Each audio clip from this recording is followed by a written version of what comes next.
My wife and I were colleagues at the hospital. We had been married for 5 years, yet we had never made our relationship public. The most absurd thing was that she never allowed our son to call her mom, all because our marriage had started with a drunken impulse. She got married because of the pregnancy and hated me to the core. Later, when colleagues came to our house for a dinner party, she forced me to take our child to stay in a hotel outside. I thought my tolerance would earn her genuine feelings, but to my surprise, when I returned home the next day, I caught her first love walking out of the bedroom in pajamas. The story is about to begin. If you like it, please subscribe. At Jiangcheng Central Hospital, Sophia introduced her first love, David, to me and said, "David is a newly recruited cardiologist. You should show him around." Looking at her all business-like demeanor, it was hard to believe that the woman in front of me was my wife, with whom I had a hidden marriage for 5 years. But thinking of the email I received last night, I suppressed my heartache and replied, "Okay." After showing David around, I walked into the dean's office alone and said, "Dean, I'm going to study at Harvard Medical School next month. This is my resignation report." After submitting the report, I walked out of the dean's office. As soon as I looked up, I saw Sophia in a white coat walking towards me in a hurry. I stopped abruptly, stunned for a moment. Sophia was the youngest associate chief physician in the cardiothoracic surgery department. She was young, promising, and very beautiful. There were quite a few people in the hospital who liked her. As her junior at university, I had a crush on her for many years. At the alumni reunion in the second year after graduation, we got carried away one night and accidentally had a son, Mark, and had to get married. I thought I could warm her cold heart after marriage, but an iceberg remained an iceberg. Sophia didn't let me disclose our marital relationship, and even outside, she only allowed Mark to call her aunt. Seeing her at this moment, I instinctively said, "Sophia." But Sophia frowned and said coldly, "Dr. James." Such a polite and distant address seemed to remind me that it was working hours and we were just colleagues. My heart ached for a moment. I was about to mention my resignation when I saw her walking in a hurry, bypassing me directly and walking towards the person behind me. I turned around and saw David, also in a white coat, standing in front of the elevator with a medical record in his hand, smiling at her. I smiled self-deprecatingly. David was Sophia's college classmate. After graduation, he went abroad for further study and returned to China 2 months ago to work in this hospital. Back then, they were always together. Sophia had an icy face towards others, but she was slightly gentler only to him. Even now, although she was already my wife and the mother of our child, it was still the same. I watched as Sophia said something to David. Her eyebrows relaxed, showing a hint of tenderness. She even thoughtfully blocked the elevator, letting him go up first.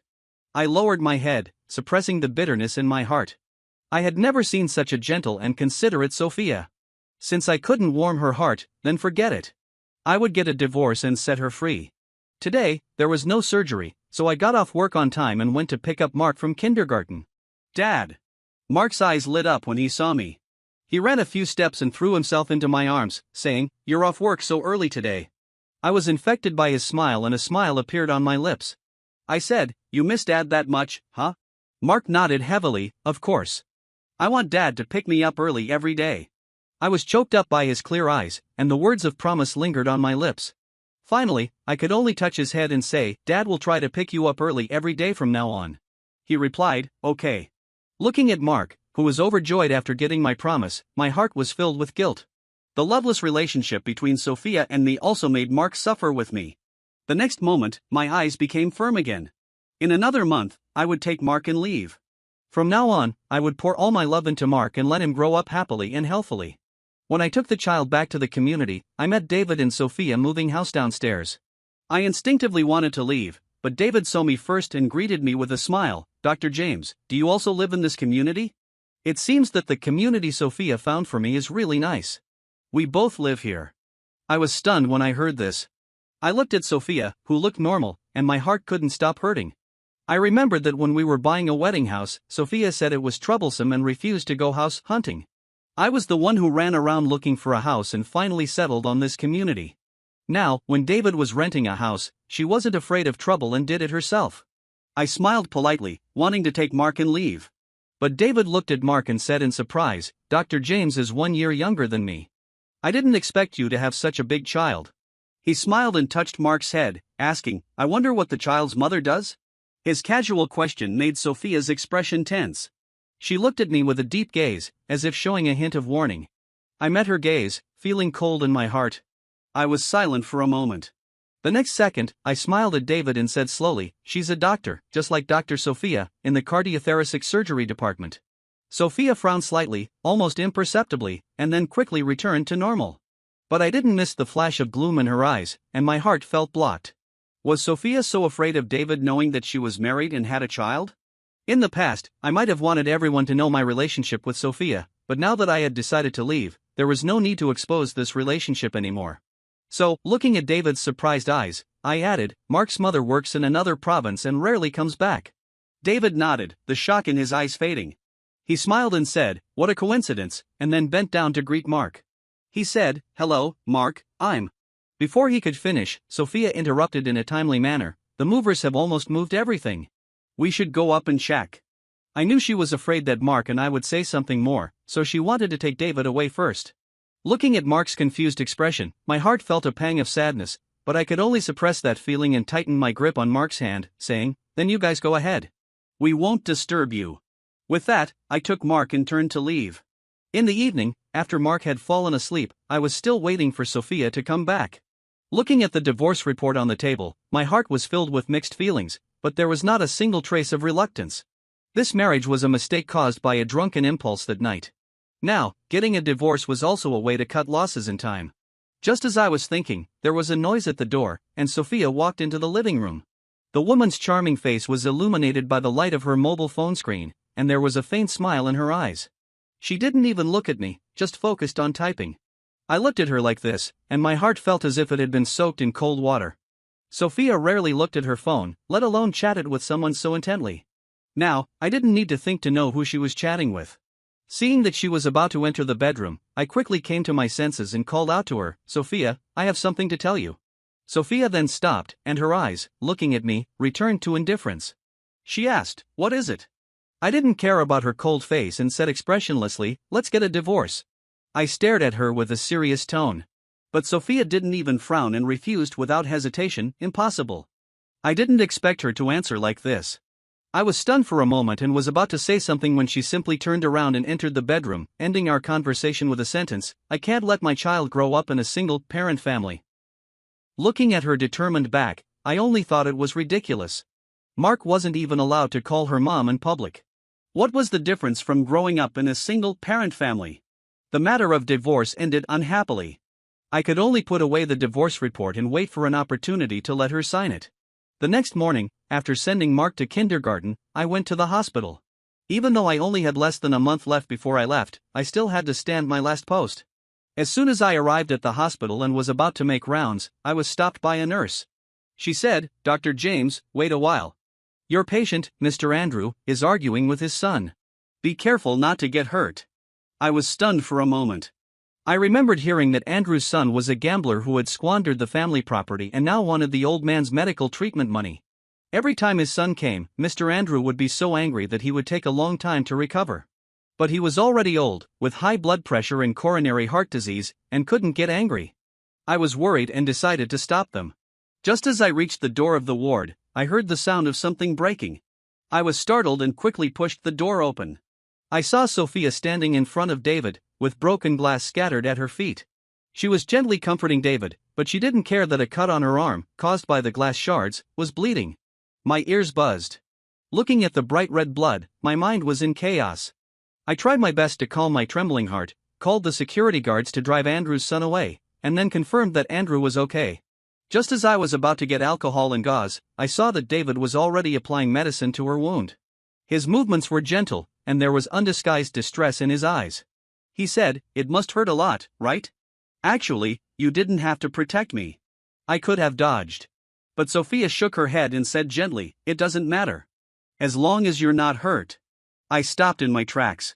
Looking at the warm scene of the two of them, I thought my previous thoughts were extremely stupid. I turned to leave when I heard the nurses chatting nearby. I've never seen Sophia care so much about someone. It seems that David is really special. It would be nice if David and Sophia got together. They're so well matched. The word well matched fell into my ears, like a mockery of our past marriage. I stopped in my tracks, frozen in place. No one knew that Sophia was my wife. Instead, they all praised her for being well matched with another man. I was about to pretend I didn't hear and leave when the nurse saw me and pulled me over, asking, "Dr. James, you saw it too, right? Don't you think they're well matched?" Facing everyone's gaze, I smiled and said, "They really are." As soon as I finished speaking, I heard David's voice, "What's well matched? What are you talking about?" Looking in the direction of the voice, the two of them had already bandaged the wound and walked over. I wanted to change the subject, but the nurse spoke first, teasing, "David, we all think you and Dr. Sophia are a perfect match. You're a match made in heaven." As soon as these words were spoken, Sophia's eyes darkened, and her brows furrowed. David was also stunned for a moment and quickly waved his hand, saying, "You've got it wrong. Sophia and I aren't." But Sophia interrupted him coldly. Looking at me with a hint of reproach in her eyes, she said, "Instead of calming the patient's emotions to avoid similar incidents, you have the time to discuss other people's privacy here?" These words were merciless, and everyone's faces changed. The atmosphere became awkward. I was speechless. She didn't really care about these things. Now she just didn't want others to gossip about David. I almost immediately understood her meaning. But looking at the gazes of my colleagues around me, I calmly asked, "Dr. Sophia, are you so protective because you really have feelings for David and what they said hit the mark?" As soon as I finished speaking, I saw Sophia's face change. David was also anxious and quickly denied, No. We're just classmates." I nodded and said, "Just kidding. Don't mind." With that, I excused myself, saying I had medical records to write, and left in a hurry. It wasn't until I returned to my office and closed the door that I suddenly relaxed and let out a soft sigh. I recalled Sophia's dim expression when David said they were just classmates. It turned out that over the years, it wasn't just me who loved but couldn't have. But thinking that I was about to go abroad for further study, I cheered up again. Fortunately, I had decided to leave. I was the first to withdraw from this messy drama. In the afternoon, I took the divorce report and went to find Sophia. I knocked on the door and entered. I saw her watering the potted plant on the table. She was focused and serious, not like taking care of a flower, but rather like performing a precise surgery. I stopped in my tracks, stunned for a moment. Didn't Sophia dislike plants because they attracted bugs? She didn't even let Mark keep a succulent. So why now? I frowned and saw a small sign hanging on the potted plant with the name David written on it. No wonder she was taking such good care of it. It was from David. I was speechless. I turned to the last page of the divorce agreement, where she needed to sign, and walked over to hand it to her, saying, "Sign this." Before I could finish, Sophia's phone on the table rang. I only caught a glimpse of David before she immediately picked up the phone, and David's voice came out, "Sophia, there's a rather difficult patient here. Can you come and take a look?" A hint of anxiety flashed in Sophia's eyes. She immediately stood up and said, "Wait, I'll come right away." She didn't hang up the phone. She took the document from my hand, signed it without even looking, and then left in a hurry, still soothing the helpless David on the other end of the phone. I watched her figure disappear quickly, then looked at the beautifully written word Sophia on the divorce agreement. All kinds of feelings turned into a relieved sigh. We were completely over. In the following days, I went to work as usual, took care of Mark, and at the same time started looking for a short-term rental house. After all, since I had divorced Sophia, I should move out of this house. On the day I just finalized the house and was about to move, Sophia suddenly knocked on the door of my office. "Do you have time now?" I was a bit puzzled. Sophia rarely came to my office to avoid suspicion. Even when discussing business matters, I would go to her office. Why did she come here suddenly today? I asked, "What's the matter?" I looked at the woman in front of me. Sophia closed the door behind her and said calmly, "Today, colleagues are coming to the house to celebrate. You get off work early, pack your things, and take Mark to stay outside for the night." I was stunned for a moment. So she came here just to drive me away. But that was my home too. Why should our father-son duo hide just to maintain her single-person persona? Were we that unworthy of being seen? I looked at her, but only saw the usual coldness and indifference in her eyes. The words I wanted to say got stuck in my throat, and finally turned into a "got it." Anyway, I was going to move out today, and I didn't want to argue with her. Thinking of this, there was a hint of determination in my voice. I said, "I'll pack my luggage and take Mark away. We won't disturb you." With that, I stopped paying attention to her and continued to look at the medical records. Sophia frowned slightly, sensing something strange. She moved her lips, as if wanting to ask something, but thinking that David was waiting for her, she could only suppress that strange feeling, nodded, and turned to leave. In the evening, I got off work early and first went to pick up Mark from kindergarten. On the way back, I held Mark's hand and said, "Mark, later you pack your things and go live with Dad in another place, okay? Mark stopped in his tracks, stared at me for a while, and suddenly asked, Dad, did you and Mom get divorced? I was stunned by the question. I squatted down to look at him and asked, why would Mark think so? Mark answered honestly, Chloe's mom in our class doesn't live with Chloe's dad.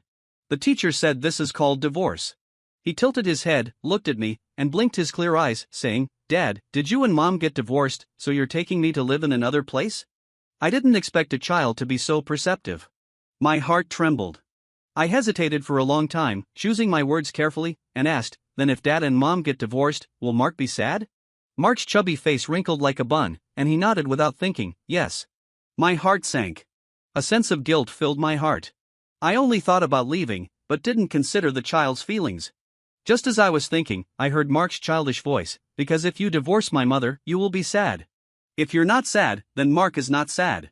These words were like the warm spring sun, dispelling the guilt in my heart, making me feel extremely comfortable. My eyes became hot, and I couldn't help but hug Mark tightly, choking out, Dad isn't sad. As long as Mark is with me, Dad won't be sad. Mark also reached out to hug me and said, I only want Dad. She doesn't even let me call her. I don't want her. My heart felt sour, and I felt that I hadn't been a good father before. But feeling the warm and soft little body in my arms, I felt a tinge of comfort. In just over 10 days, we could leave this place. So I directly picked up Mark, smiled, and said, okay, let's pack our things, leave that place and go to our new home. Mark hugged my neck and nodded happily, saying, yay, going to the new home. The two of us packed our things and moved to the newly rented house. As soon as we arrived at the new home, I received a call from a colleague. Dr. James, everyone is having a dinner party at David's place today. Why haven't you come yet? It was very lively on the other end of the phone. I paused for a moment. Just as I was about to refuse, I heard David's joking voice coming from the other end of the phone, Sophia, I lost the game, and they want me to find someone to drink the cross-cupped wine with. Before he could finish, Sophia's voice with a hint of eagerness rang out, I'll drink with you. On the other end of the phone, the cheering voices grew louder and louder, but I seemed to be stunned and couldn't say a word for a long time. Sophia couldn't wait to agree to David's request to drink the cross-cupped wine, not even waiting for him to finish speaking. Was she afraid that he would find someone else to drink with, or was it because she had been waiting for this cross-cupped wine for many years? My thoughts were in a mess. It was not until my colleague spoke again, Dr. James, are you still listening? I'll send you the address. That I came back to my senses and said in a dry voice, I have something to do at home, so I won't go. You guys have a good time. Then I hung up the phone. My bitter and disappointed face was reflected on the extinguished phone screen. I silently sighed. Sophia and David were having so much fun, why should I go and make myself unwelcome? The next day, I went to work as usual. But I didn't expect that there was a traffic jam on the way to send Mark to kindergarten. I had to take a detour and arrived at the hospital a few minutes later than usual. After punching the clock just in time, I was about to change my clothes to attend a meeting when I turned around and met Sophia and David. Sophia saw that I was still wearing home clothes and looked out of breath and anxious. She subconsciously frowned and said in a reproachful tone, why haven't you changed your clothes yet? It's okay to be just in time on normal days, but today is a big meeting. Don't you know to come early? When I saw her, I thought of last night. I felt annoyed and casually explained, I was sending my child to school, and there was a traffic jam on the way. Then I was about to leave to change my clothes, but Sophia looked at my casual appearance, frowned even tighter, and said in a colder voice, the child is not an excuse. It's your problem with time management. If you could reserve some time earlier, you wouldn't be just in time. I stopped in my tracks. Hearing her righteous words, the depression from last night was ignited into anger. I have always been the one to pick up and drop off Mark for school. Even if I had an operation on that day and got off work very late, I would just entrust him to a familiar parent friend to take care of him. Sophia had never helped, but why did she have the nerve to accuse me? I met Sophia's cold eyes and retorted, Dr. Sophia, are you giving me instructions? Not to mention that I'm not late. Even if I was, what does it have to do with Dr. Sophia? As soon as I finished speaking, Sophia's face turned extremely gloomy, and the atmosphere suddenly froze. Seeing this, David quickly came out to smooth things over and said with a gentle smile, Dr. James, Sophia also feels sorry for you for bringing up the child alone. She spoke a bit harshly. Don't take it to heart. I was in a fit of anger. Hearing his affectionate address, I just felt it was extremely harsh. I couldn't help but say, Dr. David and Dr. Sophia are so close. Why don't you transfer to the cardiothoracic surgery department instead of coming to my department of cardiology? Then, without looking at the two of them, I turned around and left to change my clothes and attend the meeting. This meeting mainly discussed the surgical issue of a newly admitted patient with dilated cardiomyopathy, which needed to be jointly completed by the departments of cardiology and cardiothoracic surgery. The cardiothoracic surgery department had already determined that Sophia would be the chief surgeon. The dean looked at me and asked, "For the department of cardiology, who does Dr. James recommend?" I hesitated for a moment. Looking at these young doctors under me, I decided to take the stage myself. I thought that I was about to leave soon, and it would be good to do one more surgery and teach these doctors some more experience. So, I looked at the dean and said, "I'll do it." The dean knew what I was thinking and nodded. Just as he was about to announce it, I saw Sophia's brows furrow slightly and her cold voice rang out, "No way." I was stunned and couldn't help looking at her. Then I heard Sophia say in a cold and heartless voice, "I don't think a person who is just in time for work can be rigorous on the operating table.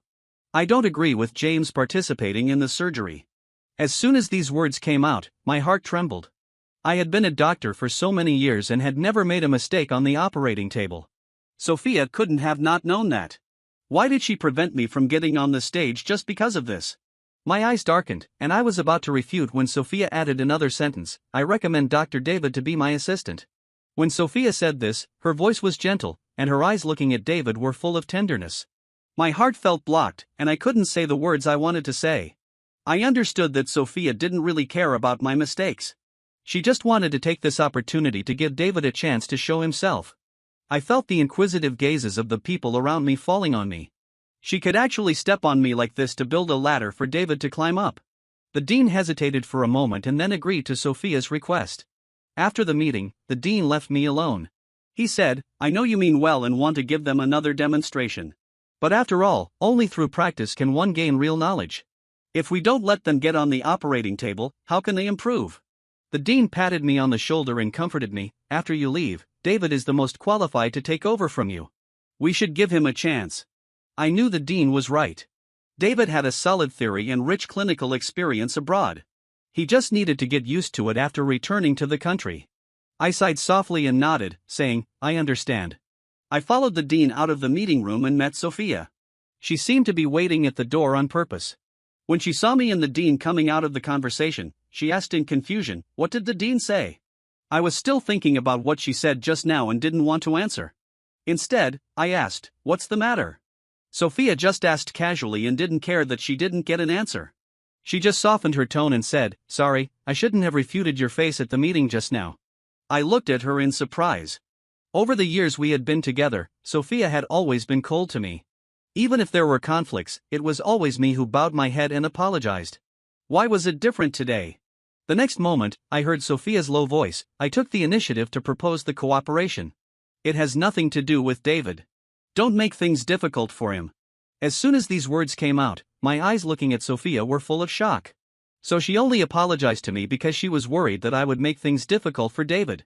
I clenched my hands hidden in my sleeves. I felt bitter and sad in my heart.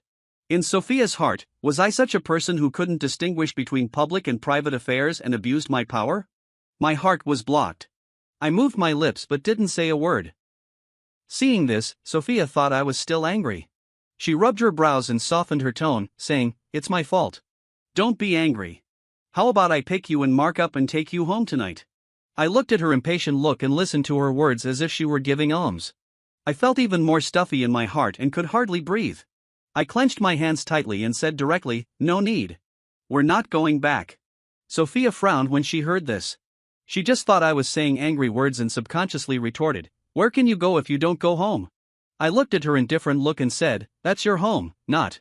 Before I could finish, I was interrupted by David, who rushed over. "Sophia, I've been looking for you.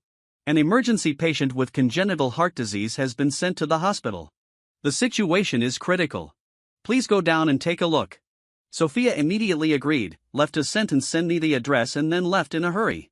I looked at her anxious, leaving back, and sighed softly. I wouldn't tell Sophia the address. We were already divorced. That was my home and Mark's home, and it had nothing to do with Sophia. In the next few days, the cardiothoracic surgery department was so busy that they didn't even have time to touch the ground. Sophia almost slept in the hospital all day long and didn't mention asking us to come back again. I also saved the trouble of explaining. I went to work and got off work on time every day, picked up and dropped off Mark, and my days were peaceful and comfortable. Until there were 10 days left before I left. I was packing things for Mark when I suddenly found that my passport was left at the original home. Coincidentally, it was a holiday, so I took Mark back to get it. But as soon as I opened the door, I saw several pairs of men's shoes on the shoe cabinet, and a men's coat was also hanging on the hanger.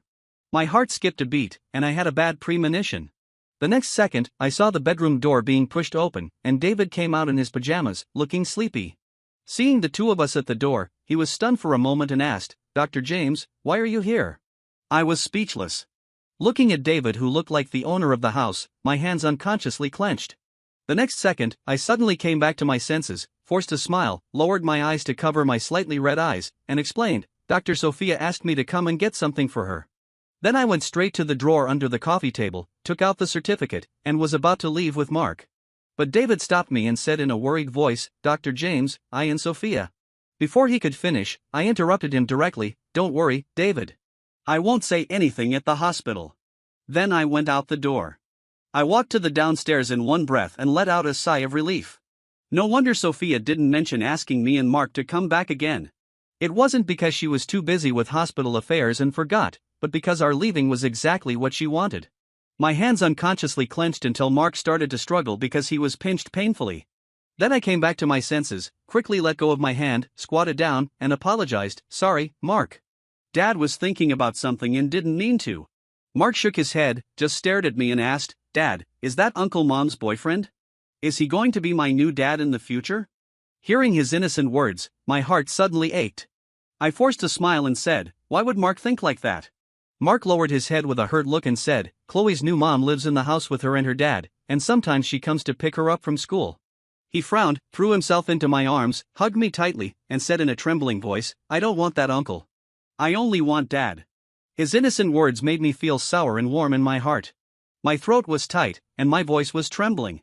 I slowly hugged the soft little person in my arms and said, "Mark, don't be afraid. There's no new dad. It's just the two of us."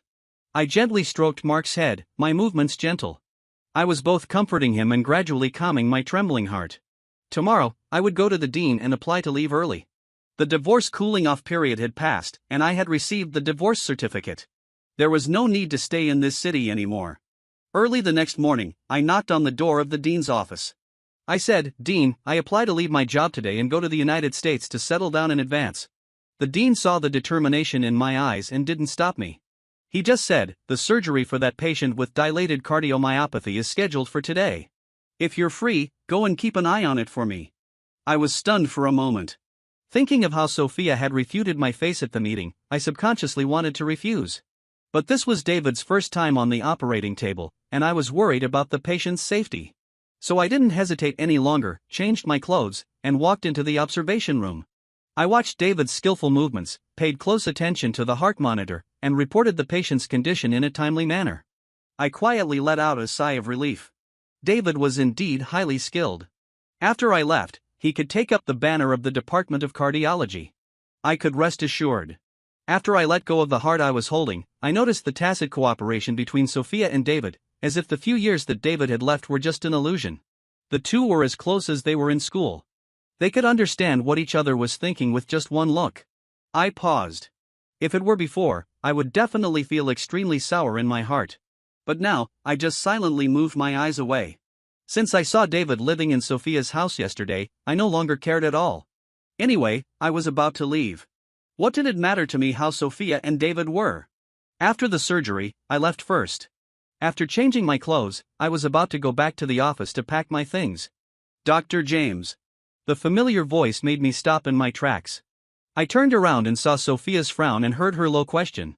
She asked, "You went home yesterday?" Hearing Sophia's interrogating tone, I suddenly found it a bit funny. That was also the place where I had lived for 5 years. Did I have to report to her when I went back? But I was really too lazy to communicate with her, so I swallowed the sarcastic words and nodded, saying, "Yeah, I went back to get something." My cold and perfunctory reaction made Sophia frown even tighter, and a strange feeling rose in her heart. If it were before, when I saw someone else in the house, I would definitely be angry and go to her to argue. Why was I so calm now? But she only hesitated for a moment and then still explained, "The water pipes in David's house were being repaired, so I asked him to stay at my place temporarily." I looked at her flickering eyes and thought this excuse was really fake. If it was just a temporary stay, why didn't he stay in the guest room but in the master bedroom? I lowered my eyes and smiled lightly.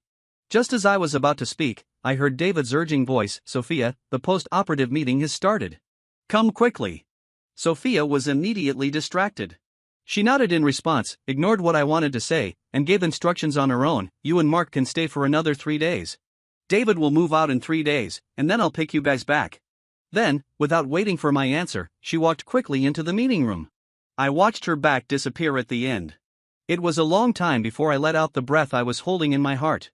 Sophia wouldn't be able to find us. I had already changed my flight ticket, and I would leave for Boston, the United States tomorrow.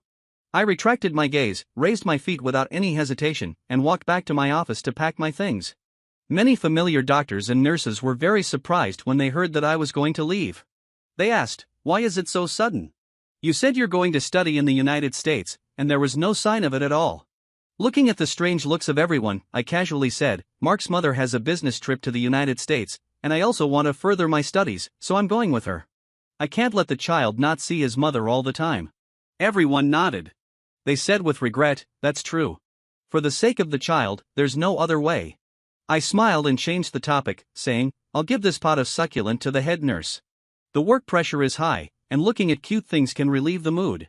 These pennants can be hung in the department as an encouragement to the later doctors to remember their mission and live up to the expectations of the patients and their families." I distributed the things that I couldn't take away in the office to my colleagues one by one.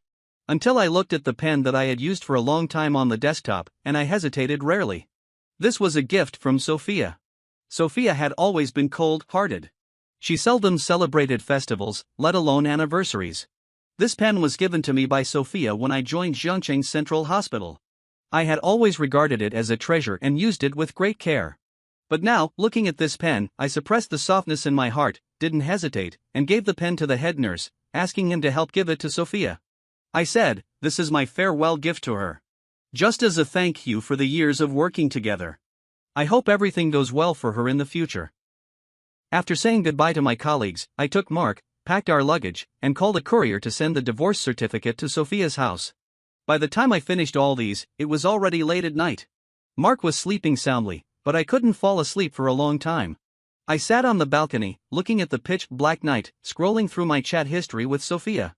I hadn't noticed before, but now I realized that in the chat box, it was mostly me talking to myself. I let out a soft laugh. I didn't feel overly sad, but I paused for a moment and then decisively deleted Sophia's contact information. When saying goodbye, it should be thorough. Now, I had no more ties and could leave with a clear conscience. When the sky was fully bright, I had already boarded a plane to the United States with Mark. Mark stared out of the window at the blue sky and white clouds for a while before turning back and asking, "Dad, are we in the sky?" I smiled, looking at his innocent face, and nodded. "Yes, we're flying to the United States to start a new life." "Is Mark happy?" The little guy nodded without hesitation, his eyes shining brightly as he said, "Happy. As long as I'm with Dad, I'm happy." I looked at his pure and innocent smiling face, couldn't help but stroke his head, and said softly, "Dad is the same. As long as I'm with Mark, Dad is happy." Just as the words left my mouth, the plane broke through the clouds, and the dazzling sunlight immediately filled the cabin. Feeling the warm sunshine, I seemed to be full of energy, as if all the confusion and pain ended at this moment, and the future was bright. On the other side, Sophia had just stepped off the operating table and returned to her office. There were several missed calls on her phone. She hesitated for a moment and was about to call back when David knocked on the door. He said, "Sophia, thank you for taking me in these days. The house was repaired ahead of schedule, and I moved all my things at noon. You finally don't have to sleep in the office and can go home for a good night's sleep." He had a hearty smile, took out a potted succulent from behind and placed it on Sophia's desk, saying, "Here, this is a thank you gift for you." Sophia pursed her lips, instinctively wanting to refuse, but looking at the small and delicate succulent, she somehow thought of Mark. Had I told her that Mark liked succulents? Sophia hesitated for a moment but still accepted it. She said, "I'll take this. The potted plants you entrusted me to take care of before, you can take them back now, right?"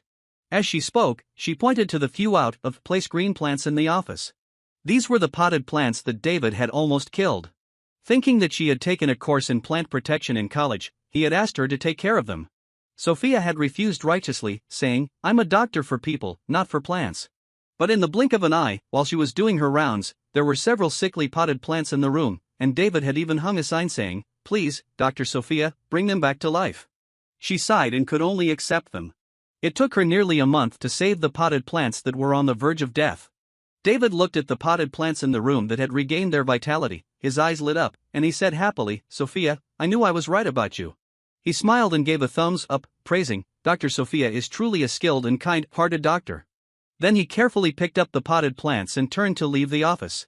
Before leaving, he suddenly remembered something and turned back, saying, "Oh, there was a courier this morning.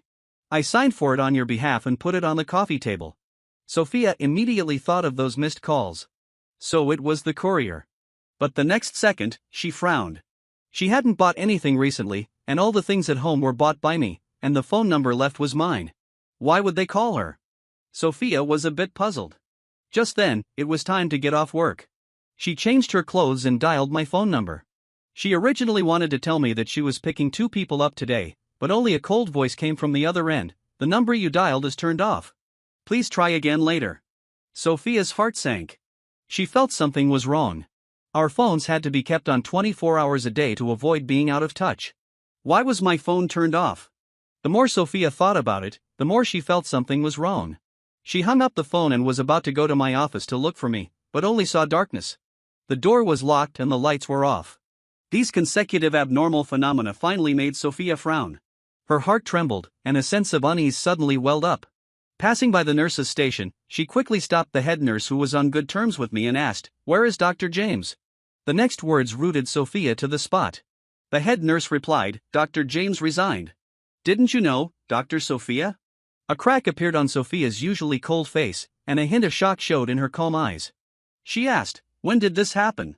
Her voice was trembling, as if she couldn't believe it. The head nurse was seeing Sophia like this for the first time.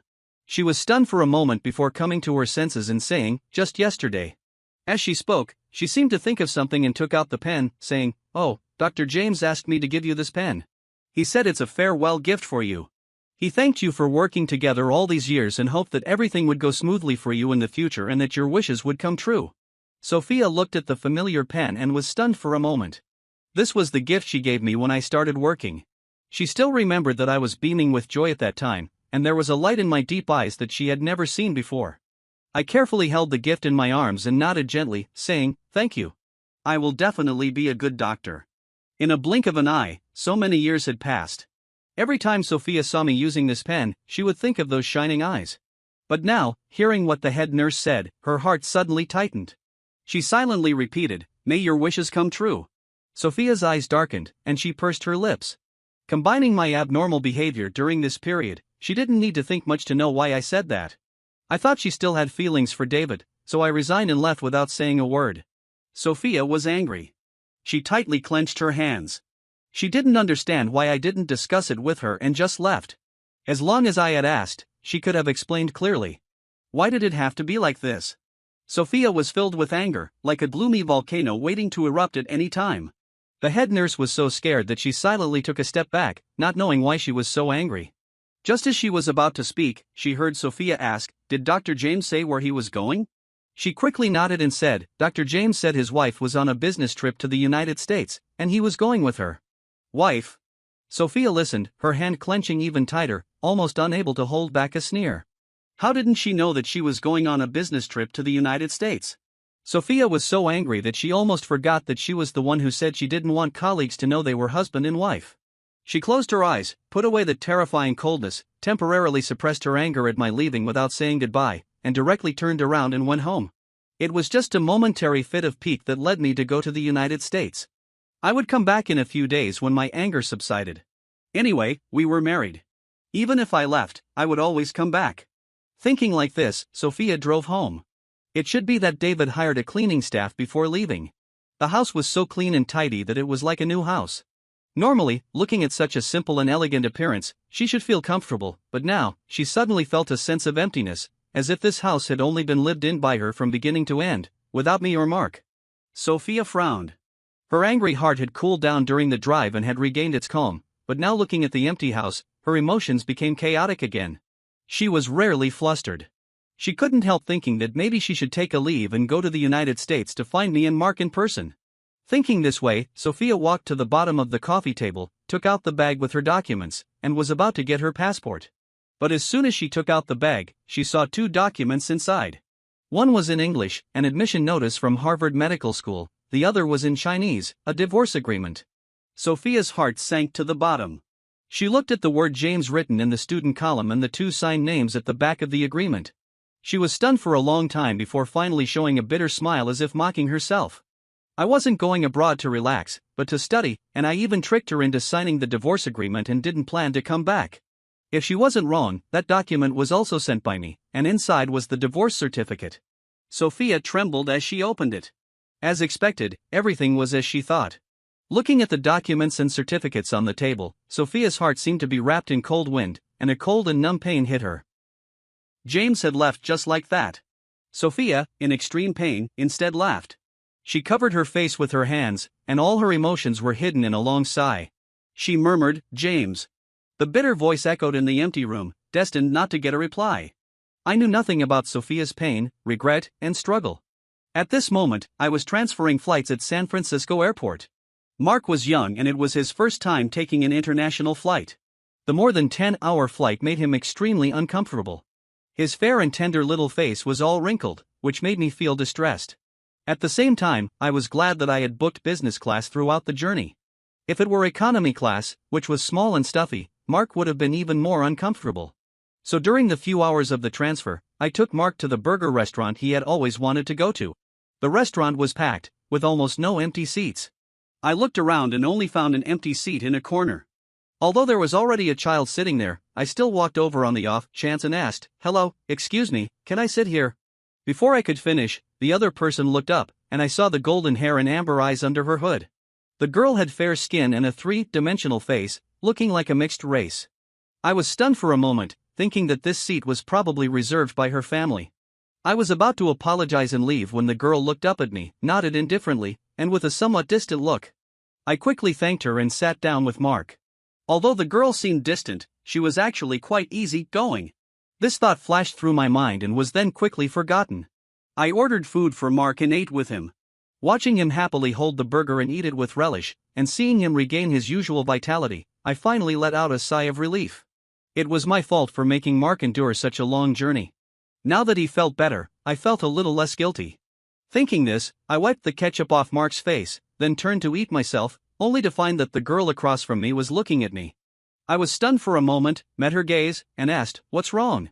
The other person shook her head, didn't answer, but just picked up a tissue to wipe her nose and then moved her gaze away as if to cover up. I didn't pay much attention. In that one glance, the girl's eyes showed a hint of sadness. It didn't seem malicious, but rather like she was reminiscing. I couldn't help but think, did the way I got along with Mark remind her of her parents? I looked at her sitting alone in the burger restaurant, out of place with the lively surroundings, and my heart suddenly softened. After becoming a father, I always paid extra attention to children. Just as I was thinking, Mark suddenly stopped and a startled cry brought me back to my senses. He said, "Dad, look at the sister." I came back to my senses and looked over. I saw the girl across from us with a flushed face, her brows furrowed, her chest heaving, and she seemed out of breath. It was asthma. My eyes tightened. Seeing the girl struggling to reach for the backpack on the suitcase, I immediately got up, quickly opened the backpack, and found the medicine in less than 5 seconds. Watching the girl spray the medicine into her nose and mouth and gradually regain her calm, I finally felt at ease. I asked Mark to get a paper cup and pour her a glass of water, saying, "You need to rinse your mouth after taking the medicine to prevent side effects." Only then did the girl show some childishness. She stared at me steadily, nodded seriously, and took the water. Seeing that she looked okay and Mark had already finished his burger, and the boarding time was approaching, I was about to say goodbye and leave. But the girl grabbed me and wrote "thank you" in my palm. I was stunned, not only shocked that she couldn't speak, but also shocked that what she wrote were 2 Chinese characters. So she was Chinese. I clenched my hand, thinking of the way I had spoken English to her just now, and somehow found it funny. So I lowered my eyes, laughed, shook my head, and said, "It doesn't matter. Meeting is fate. Maybe we'll meet again someday." Then I turned and left. I just regarded this as an episode, never expecting that fate could be so wonderful. In the cabin, I saw this blonde-haired girl again. The flight attendant asked me when boarding if I could accept the seat next to me being occupied by an unaccompanied minor passenger. If not, they would make some adjustments and change my seat. I had just shaken my head and said I didn't mind when the next second, I saw the blonde-haired girl walk into the cabin. The girl's eyes lit up for a moment when she saw me. She nodded to me as a greeting, and then, guided by the flight attendant, sat down next to me. I also laughed, thinking it was a coincidence. We had just eaten at the same table, and now we were sitting next to each other. Just as I was sighing about the wonderful fate, Mark tugged at my sleeve and asked in a low voice, "Dad, is this the sister who was taking the plane alone without her mom and dad?" This was what I had explained to Mark about unaccompanied minor passengers. Seeing him ask directly, I specifically glanced at the blonde-haired girl and was relieved to find that she didn't seem to have heard. Then I said to Mark, "Yes, she's taking the plane alone. She's very amazing, right? Kids at this age are all competitive." I didn't want Mark to think she was pitiful and hurt the girl's self-esteem. Moreover, I really didn't think it was something to be pitied that the girl was taking the plane alone. I really thought she had strong self-care ability. Mark nodded, and his eyes looking at the girl were full of envy and admiration. He said, "Yes, the sister is so amazing." Thinking this, he rummaged through his small bag, took out a pack of candies, and handed them to the blonde-haired girl. He said, "Sister, please have some candies." These candies were Mark's favorite, and he only shared them with people he liked. The blonde-haired girl looked at the candies that suddenly appeared in front of her, turned to look at Mark, and was stunned for a moment when she met his sincere and bright eyes. I watched quietly as the two children made friends and didn't stop them. The blonde-haired girl hesitated for a moment but still accepted the candies. Mark immediately broke into a big smile and said, "The sister took my candies, so we're friends now. You have to teach me how to take the plane alone. I want to be as amazing as you." Hearing Mark's words, the girl seemed a bit shy and lowered her eyelashes. Mark was about to say something else. Worried that he was being too enthusiastic and disturbing the girl, I quickly stopped him and said, "The plane is about to take off. Sit down quickly." The few-hour flight passed quickly. I not only took care of Mark but also paid attention to the blonde-haired girl. The girl was very well behaved. She just wore headphones and wrote and drew in a notebook, looking very quiet. I was also worried that her asthma wouldn't flare up again. By the time we successfully arrived in Boston, it was already afternoon in U.S. time. After I picked up my checked luggage and walked out of the airport gate, I was about to turn back and say goodbye to the girl when I saw Mark holding her hand tightly. He asked, "Sister, I still don't know your name." For some reason, Mark was very attached to this girl. I was just about to ask Mark to let go when I saw the girl smile. Her cold aura seemed to be melted by the warm sun, and a bit of childish innocence was revealed. The girl squatted down and handed a note to me. Worried that Mark couldn't read it, she specifically asked me to read it to him. "Emily." I slowly said, pronouncing the girl's name, "It's very nice." I nodded, and Mark repeated it, then laughed and grabbed her hand, shouting, "That I'll call you Emily from now on." Before he could finish, a deep voice sounded, "Emily." I was stunned for a moment. Watching Emily's steps pause, I turned to look at the person coming. The person was wearing a white dress, with a tall and well-proportioned figure, delicate features, and a gentle temperament, but there was a hint of coldness, very similar to Emily. She walked over gracefully and gently took Emily's luggage, saying, "I came to pick you up as soon as the meeting ended. Fortunately, I'm not late." Emily looked at her, showing a bit of childishness, and nodded. Looking at their similar faces and temperaments, I thought she was Emily's mother, so I nodded reassuringly. Pulling Mark, I said goodbye to Emily. "The sister's family has come to pick her up. Say goodbye to the sister." Mark bit his lip, his eyes filled with reluctance. He stared at Emily for a long time before finally squeezing out, "Goodbye, sister." Emily hesitated for a moment, then took out the notebook she had been writing and drawing in on the plane from her backpack. She tore off 2 pages and handed them to Mark. She then looked at the woman beside her, made a few gestures in sign language, and asked her to convey the message. The woman nodded and said, "These are the drawings of you and Mark that Emily did. She wants to thank you for taking care of her along the way." I nodded and looked at the drawings in Mark's hands. Although they were just a few simple strokes, they vividly captured the expressions of Mark and me.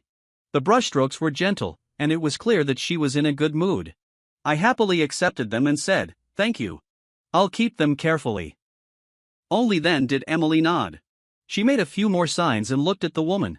The woman said, "Emily wants to have your contact information. Is that okay?" "Sure," I nodded. I was new here, and it was rare to see Mark like a child so much. Naturally, I didn't want the little one to lose such a good friend. I was just about to find a pen and paper to write down my phone number and name when the woman handed me her phone and said, "Emily lives with me. You can just save it in my phone." I nodded in agreement. After saving it, I hesitated for a moment and asked, Your phone number. The woman smiled at my polite address, and that sense of distance was instantly dispelled, making her seem as gentle as a piece of jade. She said, "You're too polite. Just call me Olivia." I looked at the business card she handed me, and the introduction under her name made me pause. I asked, "You graduated from Harvard Medical School?" Olivia nodded.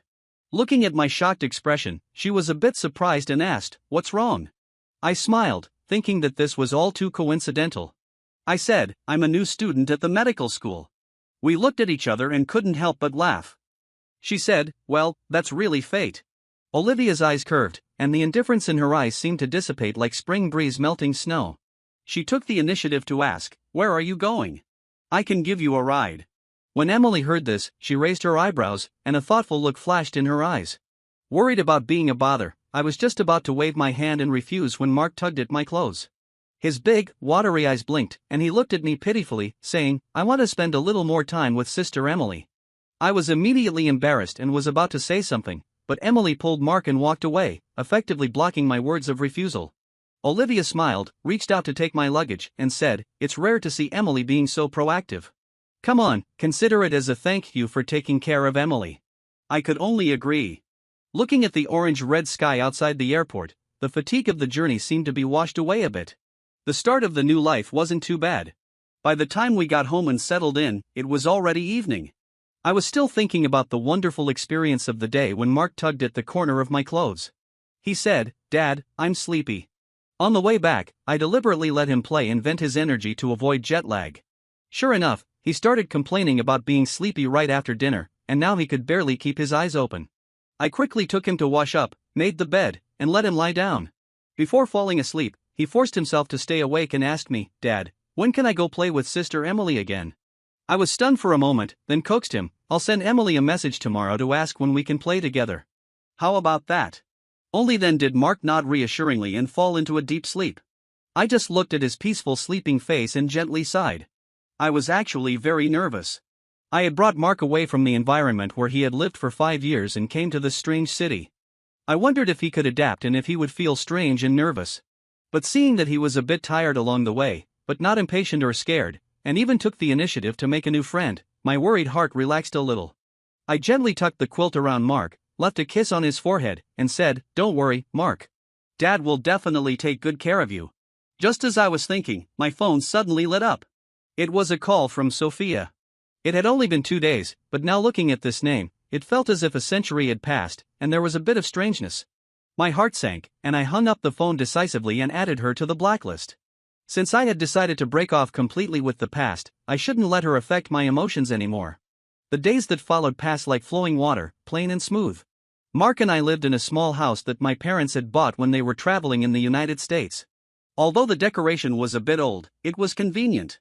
It was very close to my school and also very close to Olivia's house, only 2 blocks away. Since the farewell at the airport last time, because of the close relationship between the 2 children, we had more interactions. I was worried about Mark's language problem. Although he had attended a bilingual kindergarten in China, I was still a bit concerned that he might not be able to integrate. It was Olivia who took the initiative to offer to let Mark come to her place for lessons. Only then did I know that Emily wasn't born mute. She just had post-traumatic stress and refused to speak. Olivia said that it was rare to see Emily like getting along with people so much, so she asked Mark to come and learn English from her. As long as he came to play with Emily more, of course I had no reason to refuse. Half a month after the start of school, I was so busy every day that I could hardly touch the ground. If it weren't for Olivia, I didn't know how I would take care of Mark.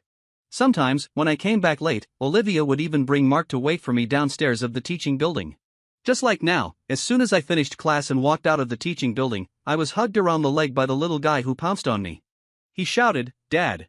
Mark had grown a bit taller and was wearing a furry hat with puppy ears. He looked like a little Samoyed. If he had a tail, it would almost be wagging off. He said, "I came to pick you up from school." Looking at his excited eyes, I couldn't help but laugh and said, "You pestered Auntie again, didn't you?" Mark's eyes were sly, and he grinned, acting coquettishly. "Auntie said it was okay, so I came." I tapped his nose, turned to look at Olivia who was watching our father-son interaction, and said, "Sorry to trouble you, Professor Olivia." Olivia's eyes curved, and she shook her head with a smile, indicating that it was okay. She just said, "Let's go home. We can pick up Emily from class on the way." I nodded, took Mark's hand, and walked side by side with her. I said, I bought beef. Emily really liked the borscht I made last time. I'll make it again today. Mark interrupted, what about me? I want to eat egg tarts. Olivia stroked his head and said, I've already bought the ingredients. I'll bake them for you when we get home, okay? He replied, okay. Mark cheered. Looking at Mark's lively appearance, I smiled sincerely. After leaving the repressed atmosphere in China, Mark had become more lively and cheerful. My heart was warm, and I felt that life was happy. Then I heard a very familiar horse call, James. I never expected to see Sophia again in such a situation. Sophia was wearing a trench coat, making her look a bit thin, like a cold snowflake in winter, floating into my life without any warning. I was stunned for a moment before coming back to my senses. I subconsciously looked down at Mark. The laughter just now had frozen, and his fair little face was pale. Mark's tightly clenched hands reminded me that he was scared. My heart sank, and I immediately protected Mark behind me. A hint of displeasure showed in my eyes as I looked at Sophia and asked, what are you doing here? The divorce is already done. You and David can be together in peace. Why do you still appear in front of me without even saying a word and scare Mark? Sophia didn't react at all to my question. No, it wasn't that she didn't react, but all her attention was drawn to me and Olivia beside me. She said, you came to the United States without saying a word. Can't I come to find you? Sophia's hand hidden in her sleeve was tightly clenched, and her gloomy eyes fell on Olivia, unable to move away for a long time. We just got divorced, and you're already finding a new mother for Mark so soon? Or did you divorce me and come to the United States with Mark because of this woman? But I didn't know the angry thoughts in Sophia's heart. I just thought what she said was ridiculous. I said, we're divorced. Where I go has nothing to do with you. After saying that, I picked up Mark and was about to leave. Olivia silently followed me. Sophia reached out and grabbed me. The words divorce seemed to touch her forbidden zone. She could no longer maintain her calm appearance, and her voice was tinged with sobs. She said, I didn't agree to the divorce. It was you. Before Sophia could finish, I interrupted her mercilessly. The agreement was signed, and the divorce certificate was obtained. Whether you agree or not doesn't matter. Sophia's heart trembled. She couldn't believe that her gentle and tolerant husband had become so cold and heartless. I ignored her thoughts and tried to shake off her hand, but Sophia used a lot of strength, and with the child in my arms, I couldn't use too much force, so I couldn't shake her off for a while. Let go. I was a bit angry. I felt Mark trembling and scared in my arms and couldn't wait to find a safe place to comfort him. However, Sophia just wouldn't let go. Her eyes were gloomy, and her hand was like a vice, holding me tightly. She said, I have something to talk to you about. Sophia's words were only half spoken when Mark pounced on her and bit her wrist. He bit without mercy. Sophia was caught off guard and let out a scream, quickly releasing her hand. There were already a row of red and swollen bite marks on her wrist. Mark said, let go of my dad. Mark, whether from anger or fear, was trembling in my arms. His eyes were red-rimmed as he looked at Sophia, almost on the verge of tears. He said, you won't let me call you mom, and you want to find a new dad, making dad so sad. You don't deserve to be my mom. The childish voice echoed, making both me and Sophia stunned. I always thought I had hidden my sadness well, but I didn't expect Mark to be so perceptive and remember it all. My heart was both sour and gratified. I quickly hugged Mark tightly, gently patting his back to soothe him, and said, it's okay, it's okay. Mark, don't cry. Sophia looked surprised and asked, what new dad?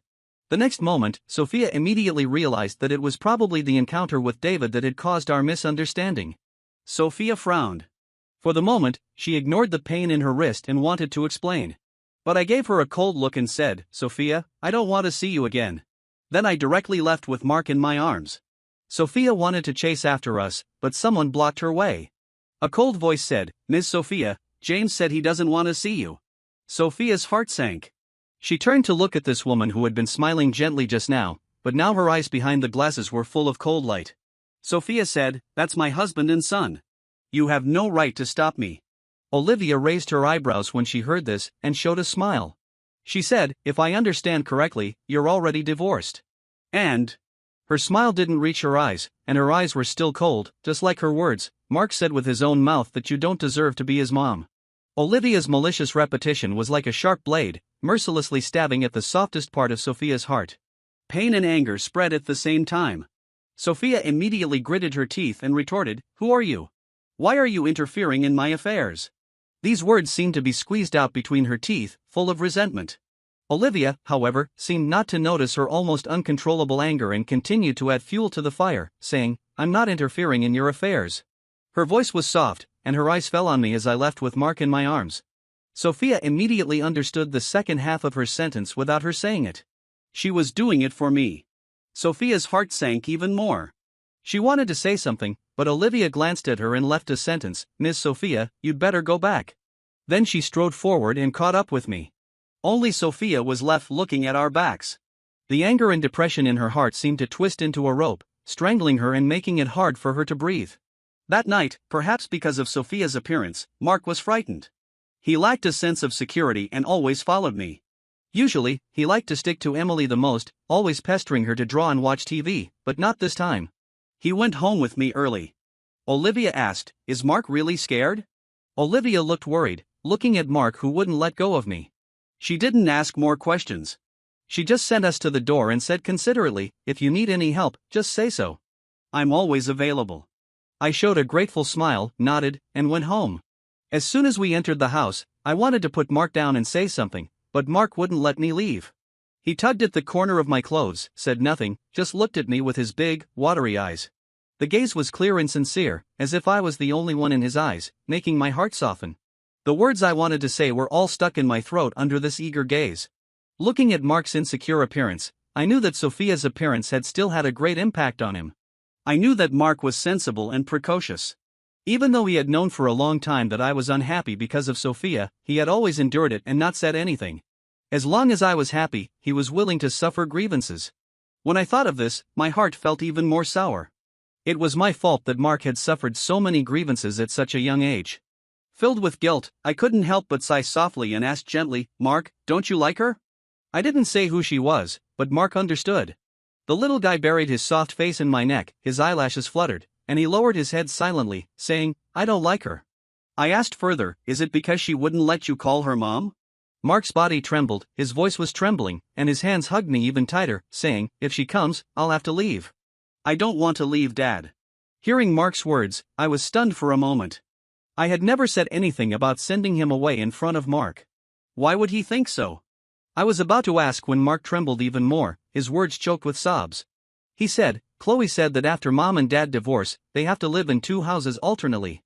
I don't want to go back. I don't want to leave, Dad. Feeling the little guy trembling in my arms, I quickly hugged him tightly and comforted him. No, Mark won't leave. The sobbing voice was like a sword stabbing at my heart. My heart was filled with a sour and embarrassing feeling, and a bitter taste spread in my heart. So this was what Mark was afraid of.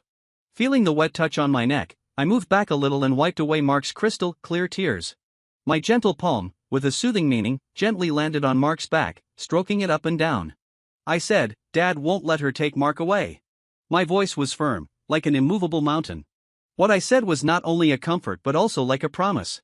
I said, Mark will always be with Dad. The gentle voice echoed in the room, stopping Mark's tears and calming my heart. I gently wiped away the remaining tears on Mark's face, and my eyes were only clear. The next afternoon, I finished class early, took Mark to Olivia's place, and then took Sophia's number out of the blacklist. I asked, do you have time? I want to talk to you. So, in the park, there were white clouds like gauze floating in the clear blue sky. The pigeons in the square cooed, flapping their wings and flying from time to time. On the grass nearby, withered leaves covered the ground, soaked through by the warm sunlight, forming a beautiful autumn picture. If we could ignore me and Sophia sitting on the bench by the road. We sat on the bench, naturally keeping some distance between us, as if the estrangement between us over the years could never be crossed or erased. The autumn wind rolled up the fallen leaves, swirling between the two of us, and then returned to calm. What do you want? I want. We spoke at the same time and then stopped simultaneously. We looked at each other and then both moved our eyes away. I saw the gauze faintly showing from her sleeve and asked, did Mark bite you hard? Mark has a strong bite. I just took a quick glance that day and saw the shocking bite marks. How is it now? Sophia followed my gaze to her wrist, tucked her hand into her sleeve, and said, it's okay. After a moment of hesitation, she added, Mark was angry, and he needed to let off some steam. I understand. Hearing this, I looked at her calm expression with downcast eyes, and my heart was filled with complex emotions. I was surprised that Sophia had become so understanding, yet at the same time, I felt a chill. Clearly, Sophia didn't know why Mark had bitten her. It wasn't out of anger, but I said, Mark bit you because he was scared. Looking at the confusion in Sophia's eyes, I said solemnly, he was afraid of being taken away by you, afraid of living with a new dad and never seeing me again. My explanation was clear, but it made Sophia frown. She asked, what new dad? Her eyes turned gloomy and she said, David and I are just colleagues. He was just staying over that time, and he moved out long ago. Before she could finish, my cold laugh interrupted her. I said, Sophia, I'm not blind. You've been pining for him all these years. Do you think I didn't know? My voice was filled with suppressed anger. After blurting out these words, I clenched my hands tightly before regaining my composure. I said, you've been in a hidden marriage with me, making Mark call you aunt outside. Weren't you trying to create a single-person image, waiting for him to come back and pursue you again? You even helped him rent an apartment, take care of the plants, drink a toast with him, volunteered to have him assist in surgeries, and let him live in our house. The more I said, the calmer my voice became. I looked at Sophia and asked coldly, can you say you did all these things without any ulterior motives? Sophia's frown, which had been there since just now, deepened.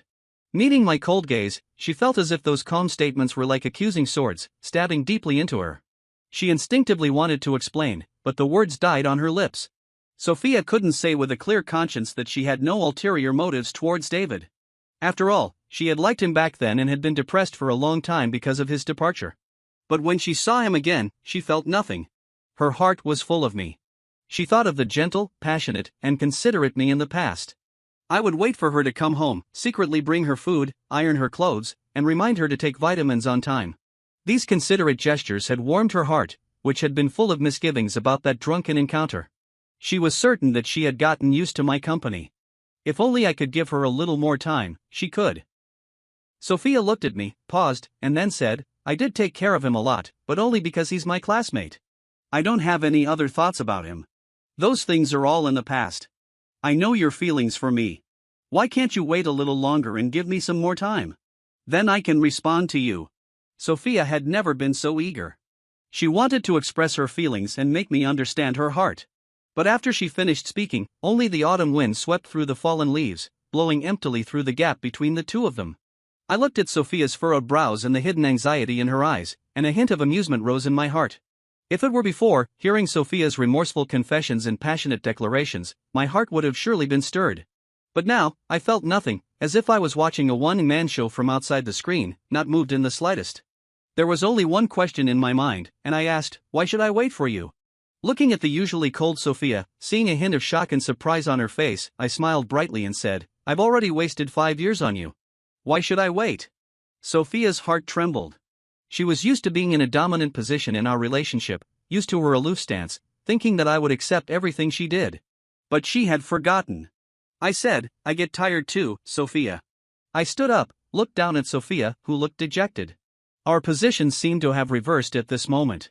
The one who was expectant, vulnerable, and longing for a little tenderness and care became Sophia. Her heart suddenly sank, as if something had gotten out of control, making her feel uneasy and at a loss. The next second, I said, your response came too late. I don't need it anymore. These words were like an execution order. Sophia's eyes trembled, and she immediately stood up, trying to grab me. She said, no, I won't. Before her hand could touch my clothes, I took a step back, widening the gap between us. It was as if there was a thunder pond and raging fire, and Sophia couldn't take another step forward. I said, this is it, Sophia. I announced the final judgment. This is the best ending for us. Sophia wanted to say something, but I turned around without hesitation and was about to leave. She almost called out in a panic, James, you can't do this. Seeing me pause, she took a breath and said, Mark is also my child. He can't grow up without a mother. As soon as she finished speaking, I looked up at her. The look in my eyes seemed to be full of ridicule and mockery, freezing Sophia's heart and making her feel extremely embarrassed. Yes, what right did she have to say such a thing? It was she who was resentful towards me and didn't want Mark to call her mom. At this moment, guilt and remorse filled her chest. The sun had somehow hidden behind the clouds. The autumn wind blew, bringing a piercing chill. The fallen leaves rustled, as if mocking Sophia's belated awareness. She stared blankly at me, feeling as if she had lost all her strength. She swayed a few times and almost couldn't stand up. Looking at the deep sense of guilt in her eyes, I couldn't put into words the feelings in my heart. I just paused and said, I won't block your number anymore. If you want to see Mark, call me. As long as Mark is willing, I won't stop you from meeting. Consider this my last bit of affection for you." After I finished speaking, my eyes fell on Sophia's cold face. My gaze was full of inquiry, not like reluctance, but as if I was looking at someone else through her. I was looking at the Sophia from my college days, the one I had loved throughout my college years, the one I had desperately tried to get close to, and the one for whom I had given up myself. But no, through those cold eyes, I only saw my own reflection. I suddenly understood something and laughed, feeling relieved. Then I turned around and left without a backward glance. Sophia had always been cold and insensitive. Even if she was willing to accept me now, it was just out of habit. What I had once loved desperately and regarded as a benchmark to strive for was just my own fantasy. I didn't look back even once. I just felt the autumn wind blowing into my embrace, and my heart was extremely light. It was all over. The feelings that had lasted from my student days until now had completely dissipated in the autumn wind. By the time I arrived at Olivia's house, it was already dark. I said, "Sorry, I'm late." I gave Olivia, who was holding the sleeping Mark and opening the door, an apologetic smile. The woman shook her head and smiled gently. She said, "It's okay." I thanked her and was about to take Mark when I saw his hand tightly grasping Olivia's collar. I felt a bit embarrassed and was about to wake Mark up to make him let go when Olivia stopped me considerately. She said, "He just fell asleep. If you move him, he'll wake up again. Let him sleep here with me." I hesitated for a moment and then nodded. Because of Sophia's sudden visit, Mark didn't sleep well last night. He not only held my hand tightly but also kept frowning. It was a good thing that he could fall asleep in Olivia's arms now. Looking at Mark's obedient and peaceful sleeping face in Olivia's arms, I let out a soft sigh. Olivia saw that the depression in my eyes had disappeared and that my eyes were full of relief. She guessed, "Everything is sorted out?" I nodded and said, "We've talked it all out." I gently stroked Mark's head with my hand and said slowly, "Mark and I will always be together and never be separated." Olivia nodded slightly upon hearing this and said, "Stay here for the night. If Mark wakes up at night and doesn't see you, he'll be worried." As she spoke, her gentle gaze fell on Mark. Against the backdrop of the warm yellow wall lamp behind her, she looked like a gentle and competent mother. Sure enough, as Olivia had guessed, Mark woke up several times that night. When he saw the unfamiliar place, he was a little scared. But when he turned his head and saw me sleeping next to him, he immediately felt at ease, buried his head in my arms, and fell asleep again. When I woke up in the morning, I saw Mark in my arms. His small body was curled up like a shrimp, pressing on my hand, sleeping soundly like a little baby. I couldn't help but laugh. I originally wanted to let him keep sleeping, but my sore and numb arm urged me to get up quickly. When I came out after washing up, Olivia was already awake. She said, "Good morning." Olivia poured me a glass of milk. I was rubbing my arm and replied with a smile, "Good morning." The milk cup felt warm, which made me pause for a moment. I smiled and said, "I've been in the US for so long that I'm almost used to drinking ice water." I said this with a smile, picked up the milk, and took a sip. The warm liquid flowed through my body, and I felt as if all my internal organs were soothed. Olivia just smiled when she heard my words and her eyes fell on my other arm. She asked considerately, "Is your arm uncomfortable?" I didn't expect her to observe so carefully, so I didn't hide it. I nodded and said, "It was pressed all night. It's a bit numb." I said it casually, as if I didn't care much. The numbness and pain caused by poor blood circulation due to long-term immobility would go away as long as I stayed still for a while. Thinking this, I put down the milk and was about to go into the kitchen to make breakfast for the kids. But as soon as I was about to leave, Olivia grabbed my wrist. I turned around and looked at her in confusion, asking, "What's wrong?" Olivia didn't answer. She just looked at me, then put her fingertips on my arm. Her fingertips were slightly cool. It seemed like she was just casually kneading my arm, but every touch hit the sore spot of the numbness. I instinctively wanted to dodge, but Olivia was quick-eyed and directly grabbed my arm. Her voice was gentle but hard to refuse. She said, "Don't move." The distance between us was too close. This soft command seemed to ring in my ear, and I was immediately stunned. I seemed to be paused like a machine. I wanted to say something, but Olivia increased the strength of her hand and said, "Massaging helps with blood circulation." I looked at her focused expression, as if she was doing an academic research, and I silently closed my mouth. The numb feeling on my arm, like little bugs crawling, gradually faded away. I clearly felt Olivia's movements. Her cool fingertips kneaded the acupoints on my arm, and her warm palm would also press on my arm from time to time. Such a massage really did speed up blood circulation. I highly agreed, otherwise I couldn't explain why the tips of my ears had unconsciously turned red. Looking at Olivia's serious appearance, I had to speak up quickly. It's already better. Olivia nodded and let go of my hand, and then reminded, next time, don't let Mark pillow on your arm all night. It's very uncomfortable when your arm is numb. I lowered my head and nodded. We were about to go to the kitchen to make breakfast for the kids when our eyes moved and we saw Emily standing across from us. Under her bright blonde hair were a pair of calm eyes, staring at us. We didn't know how long she had been watching. For some reason, I felt a bit embarrassed. Although we hadn't done anything just now, we were standing quite close, and I was afraid Emily might misunderstand something. I instinctively wanted to explain, but Olivia spoke first. She said, Emily, go wake Mark up. Emily's expression remained normal. She nodded and walked towards the guest room. I was a bit uneasy and looked at Olivia, asking, should we explain to Emily? I'm afraid she might misunderstand. She asked, misunderstand what? Olivia seemed puzzled. I immediately became anxious and said, she saw her mom standing so close to a man. What if she gets the wrong idea? As soon as I said this, Olivia rarely frowned and showed some confusion. She said, when did I say I'm Emily's mom? It wasn't until after breakfast that I finally came to my senses from my shock. Olivia was Emily's aunt. Emily didn't speak because she had witnessed her parents and younger brother die in a fire and had developed trauma-induced aphasia. I then realized that during our long acquaintance, I had never asked about the relationship between Olivia and Emily. I had always assumed they were mother and daughter. And seeing that she was struggling to raise the child alone, I had been considerate enough not to mention her partner. I never thought I had been so wrong. Thinking of this, I felt a bit silly and couldn't help but laugh. At this time, I was on my way home. Olivia was taking Emily to a painting class, and it was on the way, so we walked together. Seeing me laugh, she asked, what are you laughing at? I shook my head, put away my thoughts, and just looked at the two kids chasing and playing on skateboards in front of us. I casually said, look how well they're playing. Emily was stepping on the skateboard. After sliding a few times, she would look back at Mark. Mark's eyes were full of excitement. Looking at her cool back, he ran after her and said, I want to slide too. Sister, teach me, teach me. Emily helped him steady the skateboard. When she saw him step on it steadily, she gently pushed him, letting the skateboard slide on its own for a while. Mark didn't know she was pushing. He thought he was sliding on his own and happily clapped his hands, thinking it was extremely fun. I watched, feeling warm. Olivia followed my gaze and saw Emily's lively appearance. She couldn't help but soften her eyes. Olivia had seen Emily at her brother's funeral. At that time, Emily was thin and cold, like an emotionless log. She numbly watched people coming and going without even changing her expression. Olivia asked Emily if she wanted to come to the US to live with her. It seemed like it took Emily a long time to come to her senses, and then she shook her head. That was the first time Olivia saw Emily show any emotional fluctuations at the funeral.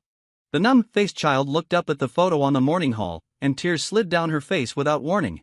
Olivia's heart trembled, and she let out a soft sigh, wiping away her tears. Olivia knew that Emily was reluctant, so she didn't force her to come with her. Instead, she let her relatives on her father's side take care of her. Even though she was very busy, she would fly over to see her every month.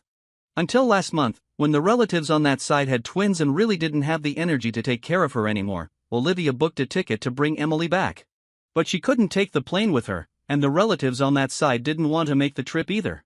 So, they had to book an unaccompanied minor's ticket. Unexpectedly, that's how she happened to meet me and Mark. Olivia looked at Emily, who was having a great time with Mark, and couldn't help but smile. Olivia had been worried that Emily wouldn't have any friends and would be lonely living with her. Now she didn't have to worry anymore. Pulling herself out of her memories, she saw that the two little ones had stopped chasing and playing. We had arrived at my house. Emily hugged her skateboard and waved goodbye to Mark. Olivia also said goodbye to me. As soon as Mark and I got home and took off our coats, we heard a knock on the door. Mark wanted to open the door and said, "It must be Sister Emily missing me." I'll open it. Looking at his eager look, I found it funny and quickly stopped him, saying, "You just separated. What are you thinking? Go wash your hands. I'll open the door."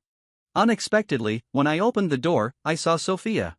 She was still wearing the same windbreaker, and there was a suitcase beside her. She said, "I'm going back to China." I was stunned for a moment, and then immediately frowned and said, "Didn't I tell you to let me know in advance if you come to see me? I don't even want to think about how scared Mark would be if he opened the door and saw you suddenly." At this moment, looking at Sophia, I turned my head and shouted, "Dad is going to get a package." Then I walked out the door and closed it behind me. Sophia looked at my reproachful expression. Her hand on the suitcase clenched and then let go. Her heart was filled with complex emotions. Her own son was so afraid of her. Sophia's heart trembled, and she suppressed the bitter feeling. She said, "Sorry, I was passing by on my way to the airport, so I came to say goodbye. I'll let you know in advance next time." These words came from Sophia's mouth. I looked at the woman in front of me. Her cold temperament seemed to have been shattered by something, and she was exuding a sense of decadence. I was surprised for a moment, then regained my composure and just nodded, saying, "Okay. Have a safe trip." After all, where Sophia went had nothing to do with me. I was about to turn around and go home. Sophia watched my resolute figure, her heart aching as if being cut by a knife. I had made it so clear that I no longer had feelings for her. What was she expecting by coming to say goodbye? Sophia thought to herself. But looking at my back, she couldn't help but ask, "Will you return to China?" I stopped in my tracks and turned to look at her. Through her eager eyes, I saw myself nod.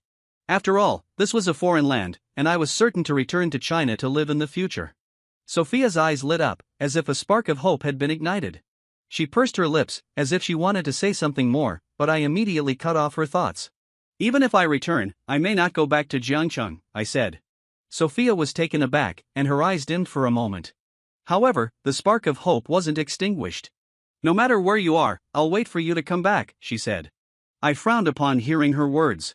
I was about to say something when Mark's voice came from inside the house. "Dad, what did you buy?" I had to suppress the urge to speak, glanced at her, wished her a safe journey, and then firmly closed the door. Sophia looked at the door that closed unceremoniously. Instead of being dispirited as before, a glimmer of hope emerged in her eyes. As long as I returned to China, there was hope for her. Inside the door, I had no idea how she felt. I just spread my hands and said to Mark, "I didn't buy anything. It was a delivery guy who knocked on the wrong door." Upon hearing this, Mark wrinkled his little face. I thought the Lego had arrived. "I wanted to build it with Sister Emily tonight," he said. Looking at his aggrieved and remorseful expression, I found him extremely cute. I smiled and coaxed him, "We can build the Lego tomorrow when it arrives. How about we go to the Ferris wheel with Sister Emily tonight? There's a fireworks show at night too." It was a newly built Ferris wheel nearby, and Mark had been talking about going there for a long time. Hearing this, he immediately nodded. "Okay." In the evening, Olivia and I stopped in our tracks as we looked at the brightly lit and bustling amusement park. I stared blankly at the long queue for the Ferris wheel and exclaimed, "There are so many people. I've lived here for almost a month, and this is the first time I've seen so many people in this neighborhood. I don't like crowded places, especially those with a lot of noise." I suddenly regretted it and thought about bringing the two children here another time. But Olivia grabbed my arm and said, "It's okay. The queue moves fast. It'll be our turn soon." I looked into her gentle eyes, hesitated for a moment, and then Mark tugged at my clothes. "Dad, I want to play," he said. I looked down and met two pairs of watery eyes staring straight at me, filled with longing. I could only nod reluctantly and sigh. "All right," I said. Mark immediately beamed with joy, rubbed his face against my hand, and coquettishly said, "Dad is the best." Seeing this, I could only smile and pinch his chubby cheek. "You're the only one who knows how to make me happy." Olivia looked at me in the dim yellow light, my smile serene and my eyes clear. She couldn't help but smile too. As if to hide it, she tucked her hair behind her ear and then met Emily's knowing eyes. Olivia was startled. She saw Emily look at me, then at her, nod, and then calmly look away, as if she approved of Olivia's choice. Olivia suddenly laughed and ruffled Emily's golden hair without saying a word. This little girl was meddling in her affairs. The queue did move quickly. In half an hour, we got on the Ferris wheel. The cabin slowly ascended. Mark and Emily sat together, while Olivia and I sat opposite them. This wasn't Mark's first time on a Ferris wheel, but it was his first time seeing the night view of Boston. He pressed his face against the window, looking out with wonder. The night was gloomy, and the bright moonlight spilled onto the ground, casting a silver glow over everything. Not far away was the brightly lit and bustling town, with row upon row of tall buildings dazzling the eyes. Mark couldn't help but gasp in admiration. Emily also looked out, lost in thought as she stared at the moon in the distance. Seeing how much the two children liked the view, I smiled and turned to look at Olivia. At that moment, I noticed something was wrong. Olivia's lips were pale, and her hands tightly grasped the seatbelt around her waist. Although she still had her usual gentle smile, her body was stiff. She even deliberately avoided looking out of the side windows, only looking straight ahead, as if we weren't in a Ferris wheel cabin but on a steel wire tens of thousands of meters high. I leaned closer to Olivia and whispered, "Are you afraid of heights?" Olivia glanced at me quickly, then lowered her head. "A little," she said. This made me realize why Olivia was so worried about Emily yet still let her fly alone. I couldn't help but blame myself. It's my fault. If I had known you were afraid, I shouldn't have let you come. Olivia took a deep breath and smiled gently. It's okay. I underestimated the Ferris wheel and overestimated myself. As she spoke, she took deep breaths to relieve her emotions. The next second, I took off Olivia's glasses. Would it be better if you can't see clearly? I asked. I was so close that it made Olivia flustered, and she didn't answer my question. Seeing that her face had become a bit rosier, I thought it was working. I smiled and was about to guide her to take deep breaths to soothe her emotions when the cabin suddenly shook and stopped at the highest point. All four of us were stunned. Olivia was startled and instinctively grabbed my hand. Mark also shouted, "Dad, it's dark down there. Is there a power outage?" Olivia's grip tightened even more upon hearing this. I immediately held her hand back and comforted her, "No, it's going to." Before I could finish, a spark cut through the night sky. With a whooshing sound, it exploded outside the window. Mark shouted, "It's fireworks." Fireworks rose into the sky one after another and exploded, like blooming flowers under the moonlight, exuding a captivating charm. Mark happily leaned forward, watching the fireworks burst, his eyes filled with excitement. He even pulled Emily along, clasped his hands together in front of the fireworks, and said, "Wishes made under the fireworks are the most likely to come true. Quick, let's do it together." Emily looked at Mark's excited appearance, hesitated for a moment, and then closed her eyes. I didn't know what wish she made. When she opened her eyes, a hint of sorrow like a sigh flashed in her eyes. I didn't have time to pay attention to the two children making wishes. I was only worried about taking care of the patient beside me. I held Olivia's hand tightly, as if giving her comfort and strength. I also guided her to take deep breaths and pointed at the fireworks outside the window, trying to distract her.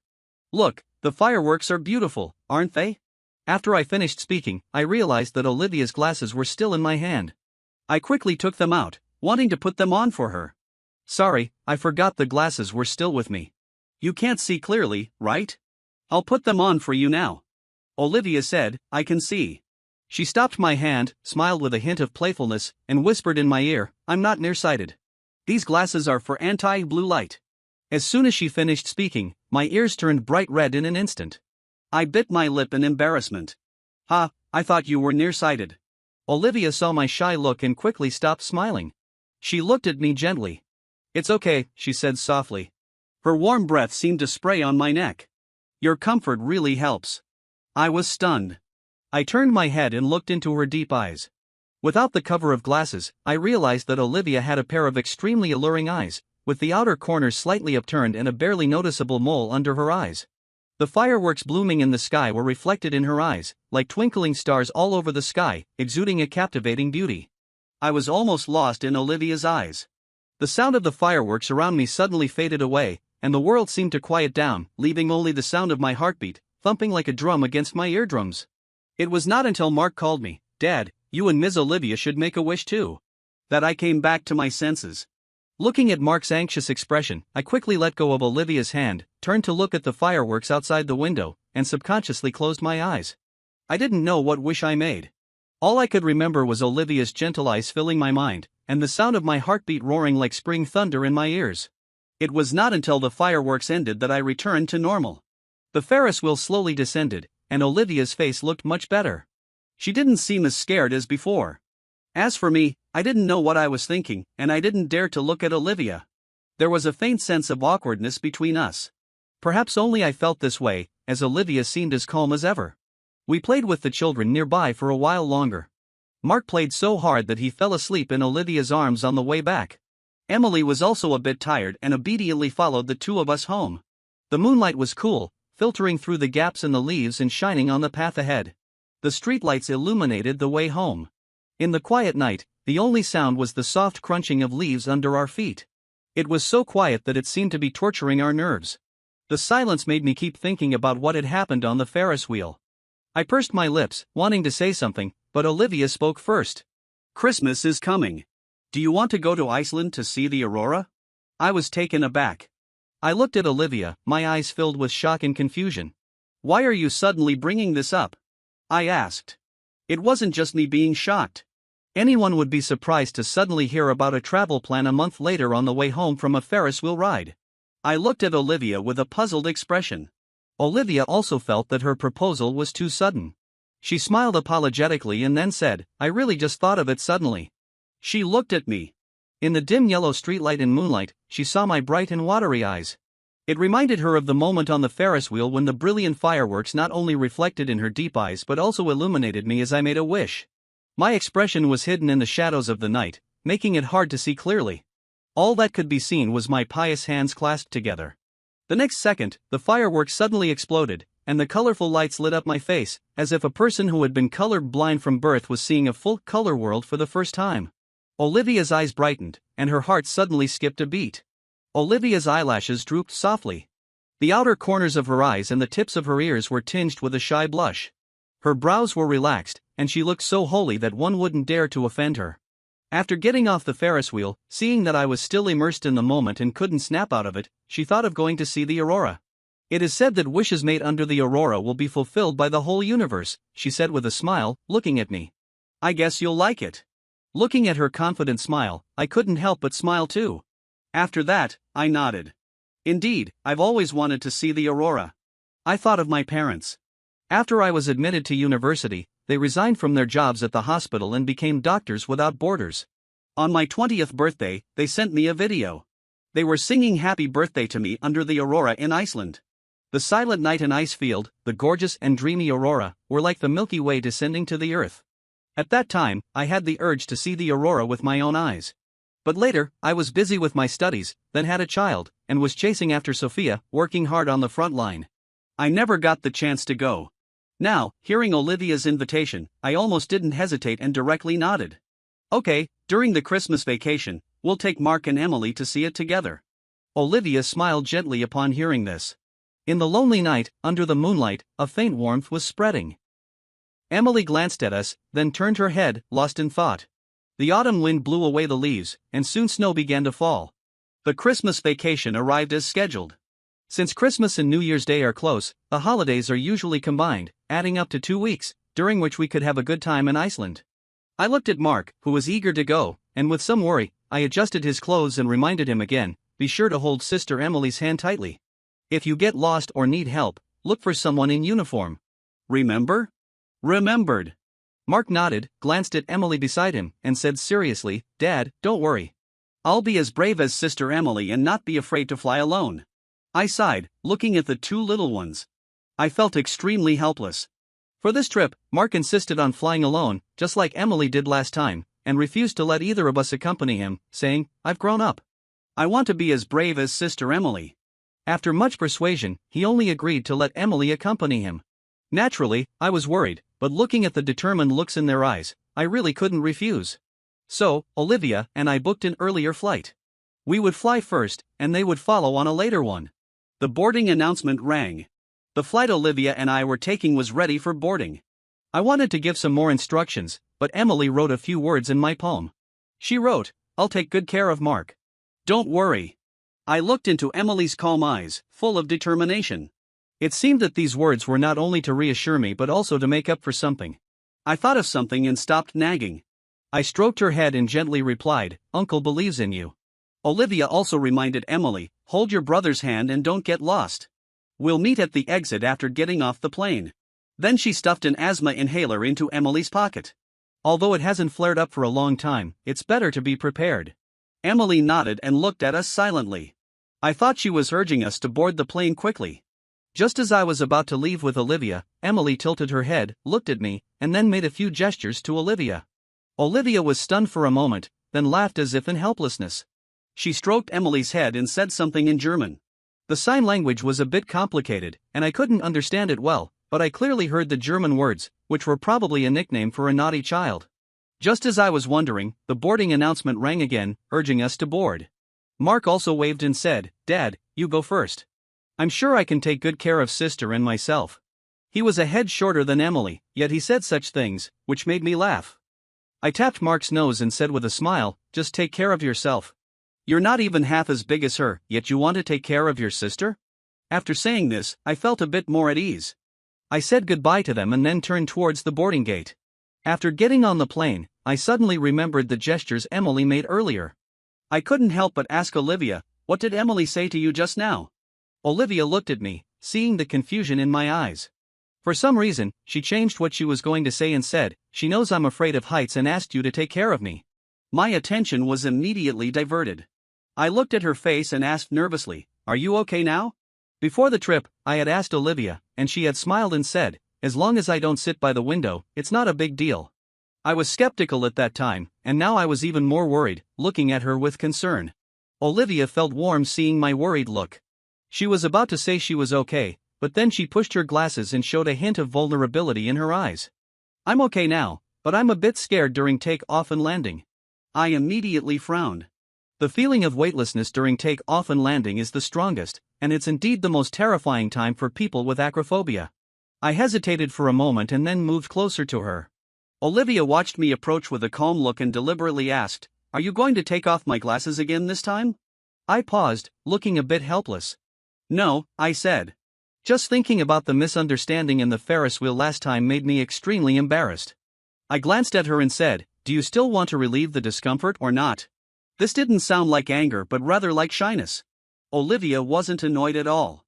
She nodded gently and coaxed, "Please, Dr. James, give me some guidance." Her voice was soft, with a hint of imperceptible laughter, which made my ears turn red instantly. But the plane had already started to taxi, so I quickly took out a pair of flight earplugs and said, "Use these. They'll reduce the discomfort in your eardrums." The plane was taxiing faster and faster, and my speech also sped up. You can also tense the muscles in your abdomen and legs during take-off to reduce the feeling of weightlessness. If you really feel uncomfortable, talk to me to distract yourself. Before I could finish, my hand was gently held by Olivia's warm hand. "This is still the most effective," she said. The plane took off, but my heart felt like it was plummeting in free fall. When the plane arrived at Keflavik Airport, Olivia and I picked up our checked luggage, found our down jackets, and then sat on the chairs at the exit waiting for Mark and Emily. Olivia looked at me wearing gloves and was a bit puzzled. "Aren't you hot?" The central air conditioning in the airport is so warm that it makes people drowsy. Some foreigners are even wearing short sleeves. I pursed my lips, gave an embarrassed smile, and took off my gloves. "I don't know why I put them on," I said. Actually, I was lying. Olivia saw me looking down and avoiding her gaze, so she knew I wasn't telling the truth. But she didn't expose me and just nodded as if she didn't notice. I looked at my hands a bit helplessly. Although it had been a long time since we got off the plane, the feeling of Olivia's touch still seemed to linger on them.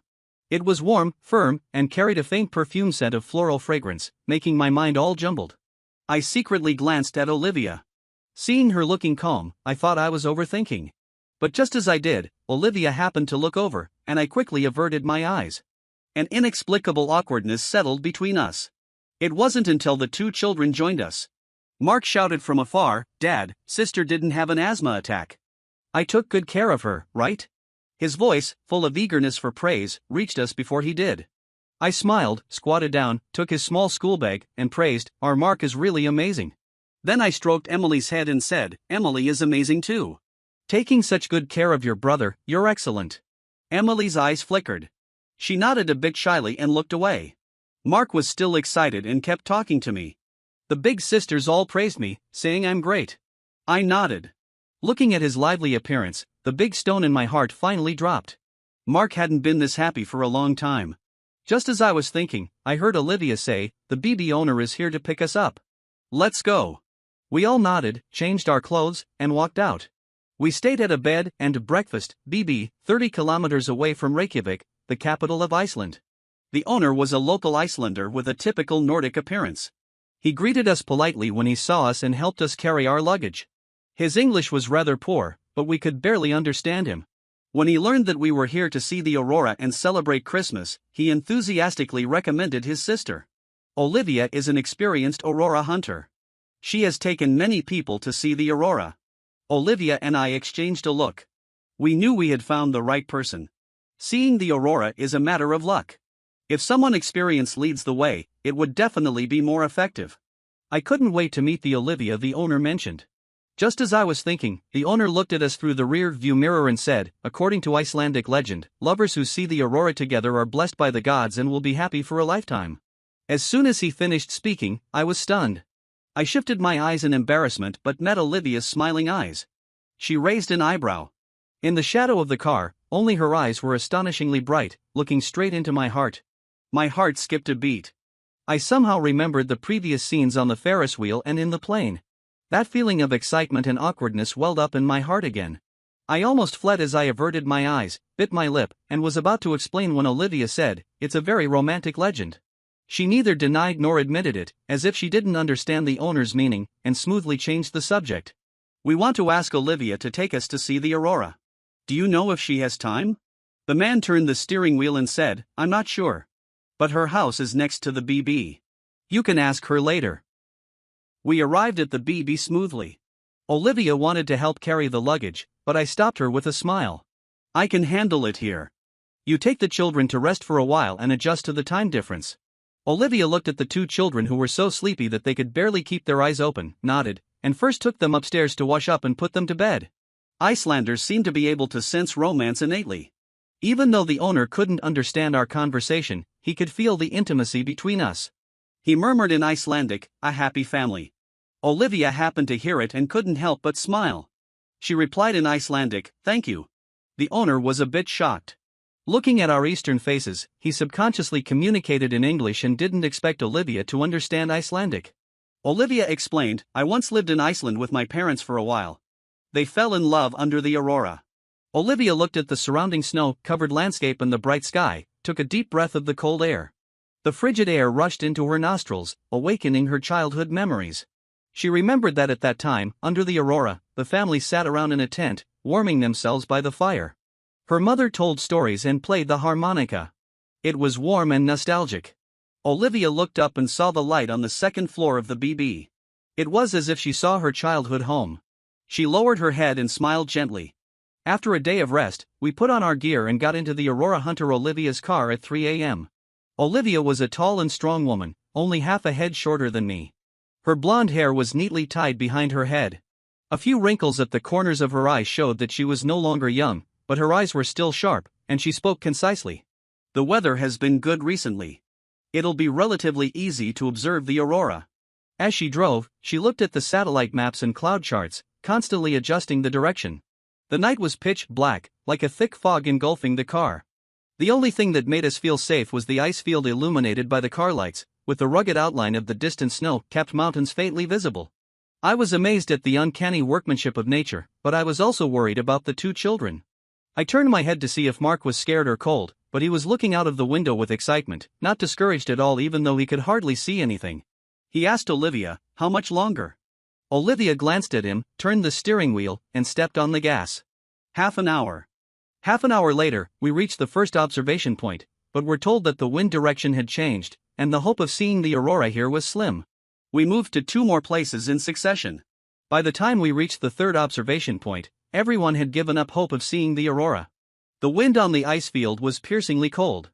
I asked Mark and Emily to wait in the car while Olivia and I got out first. Looking at the pitch-black sky with only stars twinkling, it made people feel lonely. I exhaled, rubbed my frozen hands, and looked up in the direction where the aurora might appear. My eyes were full of disappointment.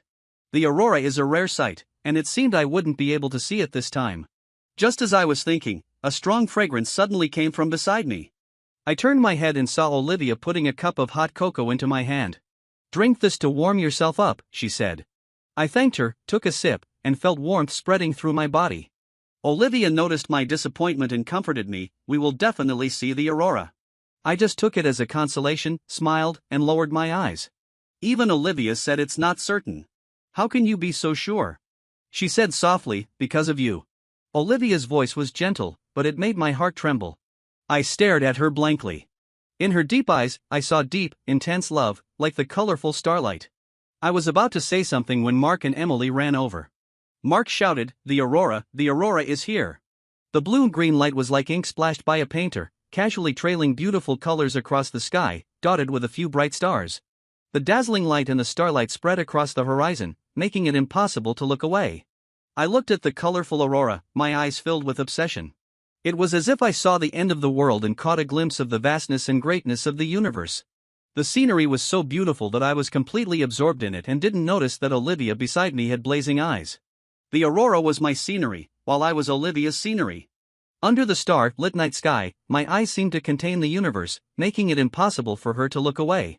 It was not until a slightly hoarse whisper brought our attention back. "Mom!" It was Emily. Mark heard it first and looked at Emily, who was lost in the sight of the aurora, in surprise. "Sister Emily, you can talk?" Mark's exclamation made Olivia and me quickly gather around. My eyes were full of shock. I knew that Emily refused to talk because of post-traumatic stress, but I didn't know that this stress was related to the aurora. Just as I was about to say something, a cold wind blew. The next second, a violent cough came from Emily's mouth. Her chest heaved violently, her face turned red instantly, and a sense of suffocation welled up. But she still seemed possessed, her eyes staring straight at the aurora, not willing to look away. I was stunned for a second before I realized it was an asthma attack. I wanted to rush to the car to get the asthma medicine. But Olivia seemed to have expected it. She quickly stepped forward, took out the inhaler from her pocket, and sprayed it into Emily's mouth. "Take a deep breath," she said. She held Emily's head firmly to prevent her from struggling and gently reminded her to breathe steadily. Mark and I stood in front of her, blocking the cold wind on the ice field for her. I explained to Olivia, who was nervously approaching, "It's an asthma attack caused by the cold air." Olivia nodded. She not only took the initiative to block the wind but also handed the hot water in her hand to Emily. Emily took it and took a sip, and finally recovered completely. Her breathing was stable. Except for a bit of redness on her ears, it was almost impossible to tell that she had been gasping for breath just now. Mark came up to Emily, looking both curious and happy. "Sister Emily, your voice is so nice." His eyes were clear and innocent. Emily felt warm in her heart. She pursed her lips and said, "Thank you, Mark." It was a good thing that Emily could talk again. Looking at Mark jumping around Emily, I also smiled happily. I remembered that before the trip, Olivia said that going to see the aurora was also to stimulate Emily because Emily's parents and younger brother had died in a fire in a house on the way to see the aurora. Emily had escaped because she was out. The aurora had always been a hurdle in her heart. Now that she could see it and face the past, she could speak. It seemed that our goal had been achieved. Just as I was thinking, I unconsciously turned my head to see where Olivia was. Unexpectedly, I met a pair of bright and deep eyes. Olivia wasn't wearing glasses, and her eyes were so beautiful that they were captivating, making me unable to resist being drawn in. I was stunned for a moment. Just as I was about to say something, Olivia put her finger to her lips, motioning for me to be quiet, and then looked down at her phone. I was wondering when, the next second, Olivia looked up at me, with a bright smile and sincere eyes. "It's midnight on December 25th, Beijing time. Happy birthday, James." The starry sky served as her backdrop. In her eyes, I saw the aurora, the snow-capped mountains, and myself. It took me a while to come back to my senses. Just as I was about to say something, my phone rang. I instinctively picked it up and saw it was Sophia. I hesitated for a moment, gave Olivia an apologetic smile, and then turned to answer the phone. Since that separation, Sophia had called a few times. Mark already knew that Sophia wouldn't take him away, so he wasn't afraid of answering the phone anymore. But he didn't talk much and always ended the call hastily. I also seldom chatted with her. Every time I talked for a few words and then gave the phone to Mark. Now that she called suddenly, there must be something important. When I answered the phone, the first thing I heard was Sophia's low voice.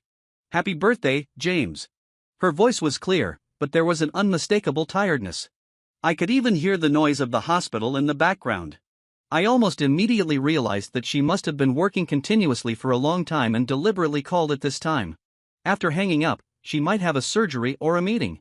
My heart skipped a beat. Despite being far across the ocean, she called in the early morning just to say happy birthday. In the past, I would have been extremely touched. After all, in all those years, Sophia had never celebrated my birthday with me. Now, I only felt calm. I could even think absurdly that Sophia actually knew my birthday. I looked up and couldn't help but laugh at myself. But when I spoke, my voice was distant and polite. "Thank you. It's kind of you to remember." Sophia said, "It's no trouble." Sophia almost said it eagerly. Her guilt and remorse were never hidden, nor was her kindness to me and the child. Sophia didn't even expect to get back together. She just wanted to do her best to be a little better to me, even better, and hopefully make up for those previous years. But I didn't give Sophia this chance. If there's nothing else, I'll hang up. Sophia said, wait. There seemed to be a pause on the other side before she said, I bought gifts for you and Mark. Are you convenient to sign for them? I told her truthfully, we're on vacation. We won't be back until after Christmas. After saying that, I was about to hang up when I heard Sophia's voice tremble. We haven't talked on the phone for a long time. Don't you have anything to ask me? Her tone was flat, but I could hear a hint of imperceptible pleading. I frowned. I had no feelings for her anymore. I'm not interested in your affairs. As if afraid she would misunderstand again, I reiterated, the only connection between us is the child. Just take care of him. You don't need to worry about me. There was a moment of silence on the other end of the phone, only the howling wind in my ears. Just as I thought Sophia wouldn't say anything more and was about to hang up, I heard a soft, almost trembling question. Do you have someone you like? My breath caught. For some reason, I thought of Olivia, her bright eyes under the fireworks and the aurora.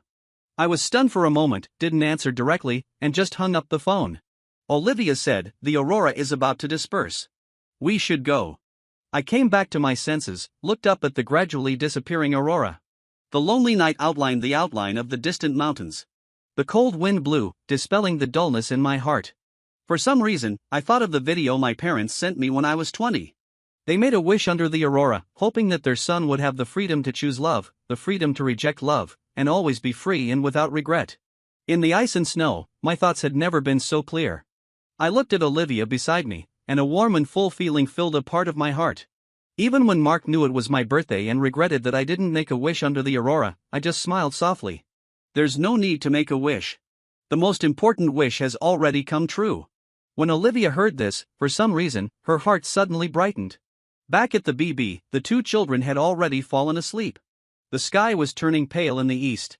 The night in Reykjavik passed, and the day arrived quietly. I looked at the two of them sleeping side by side, and I smiled, feeling relieved and free. I pulled the curtains for them, turned around and walked out. Then a warm, citrus-scented figure rushed into my arms. Olivia's eyes were gentle. She opened her fist in front of me, and a diamond-inlaid watch appeared in front of my eyes. I was stunned for a moment. Then I heard her sweet voice. This is your birthday gift. I didn't have time to give it to you just now. Olivia still wasn't wearing glasses. Her slightly upturned eyes stared at me intently, her eyes shining brightly like starlight, making me a bit dazed. I couldn't tell whether it was the diamond or Olivia that was so captivating. That diamond was like the most brilliant starlight, reminding me of the fireworks that day and the aurora today. I hesitated for a moment, thinking the gift was too expensive, and was about to refuse. Olivia took the initiative to say, "Don't feel burdened. This is my gift to you. I just want you to be happy." I looked at her gentle eyes and my heart moved.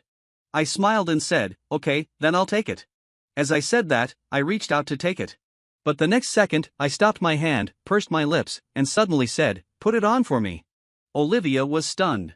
She didn't expect me to make such a request. After all, between the two of us, she was always the more proactive one, and I had always been polite and kept my distance. Even the words she said under the aurora today, she was worried that it might have scared me, and she had been hesitating to ask for a response. Now that I took the initiative to ask her to put on the watch for me, was it a good sign? Olivia's heart skipped a beat. She felt that she might be close to the answer she wanted. Seeing me extend my bare arm, a subtle glint flickered in Olivia's eyes. She pursed her lips, struggling to contain her excitement. Her hands, steady as a surgeon's entering the operating room, moved closer, encircling my arm to fasten the watch. The proximity was intense. Olivia had always considered herself the proactive one, constantly devising ways to draw me closer, hoping I'd reciprocate her feelings. But she never expected that a single hint of my initiative would make her hands tremble uncontrollably. A faint woody fragrance wafted around her nose, alluring like a floral scent that was impossible to resist. It all happened in an instant. Despite her racing thoughts, her hands deftly completed the task. She quickly put the watch on me and then stepped back. Catching a glimpse of my bright red ear tips from the corner of her eye, she paused, unable to hold back a chuckle. "Your ears are red." I was startled. At her words, a blush instantly spread across my cheeks. I pursed my lips, gave an embarrassed smile, and took off my gloves. "I don't know why I put these on," I said. In truth, I was lying. Olivia, noticing my evasive look as I lowered my eyes, knew I wasn't being honest. But she didn't expose me, merely nodding as if she hadn't noticed. Indeed, I was lying. I looked at my hands, feeling a bit at a loss. Even though it had been quite some time since we got off the plane, the memory of Olivia's touch seemed to linger warm, firm, and carrying the faint perfume of floral notes, throwing my mind into disarray. I stole a quick glance at Olivia. Seeing her composed expression, I thought I might be overthinking. But just then, Olivia happened to look over, and I swiftly averted my gaze. An inexplicable tension settled between us. Once again, it all happened in a flash. Her hands, regardless of her inner turmoil, efficiently put the watch on me, and she stepped back. And once more, upon seeing my red ears, she couldn't help but laugh. "Your ears are red." I was taken aback. The blush deepened across my face. I bit my lip, looked at her, and said, "My ears are red because I like you." Olivia's eyes widened in shock at the word like. Her mind seemed to go blank for a few seconds before she managed to stammer, "Like?" I was accustomed to her calm and composed demeanor. Seeing her react so slowly for the first time, I felt as if I'd glimpsed her most genuine self, and I found it utterly endearing. I couldn't resist leaning in, cupping her face, and planting a kiss on her lips. "I like you," I murmured. As I was about to pull away, a pair of arms encircled my waist, intensifying the touch on my lips. Our lips parted, and our tongues intertwined. After a passionate kiss, we were both breathless as we reluctantly separated. Olivia's eyes were tinged with a shy red at the corners, and her lips were moist, as if inviting another kiss. My gaze darkened. I leaned my head against hers, gently rubbing our noses together. She whispered softly, "I love you." Outside, the snow had piled up 3 feet thick, and the cold wind blew across the ice field.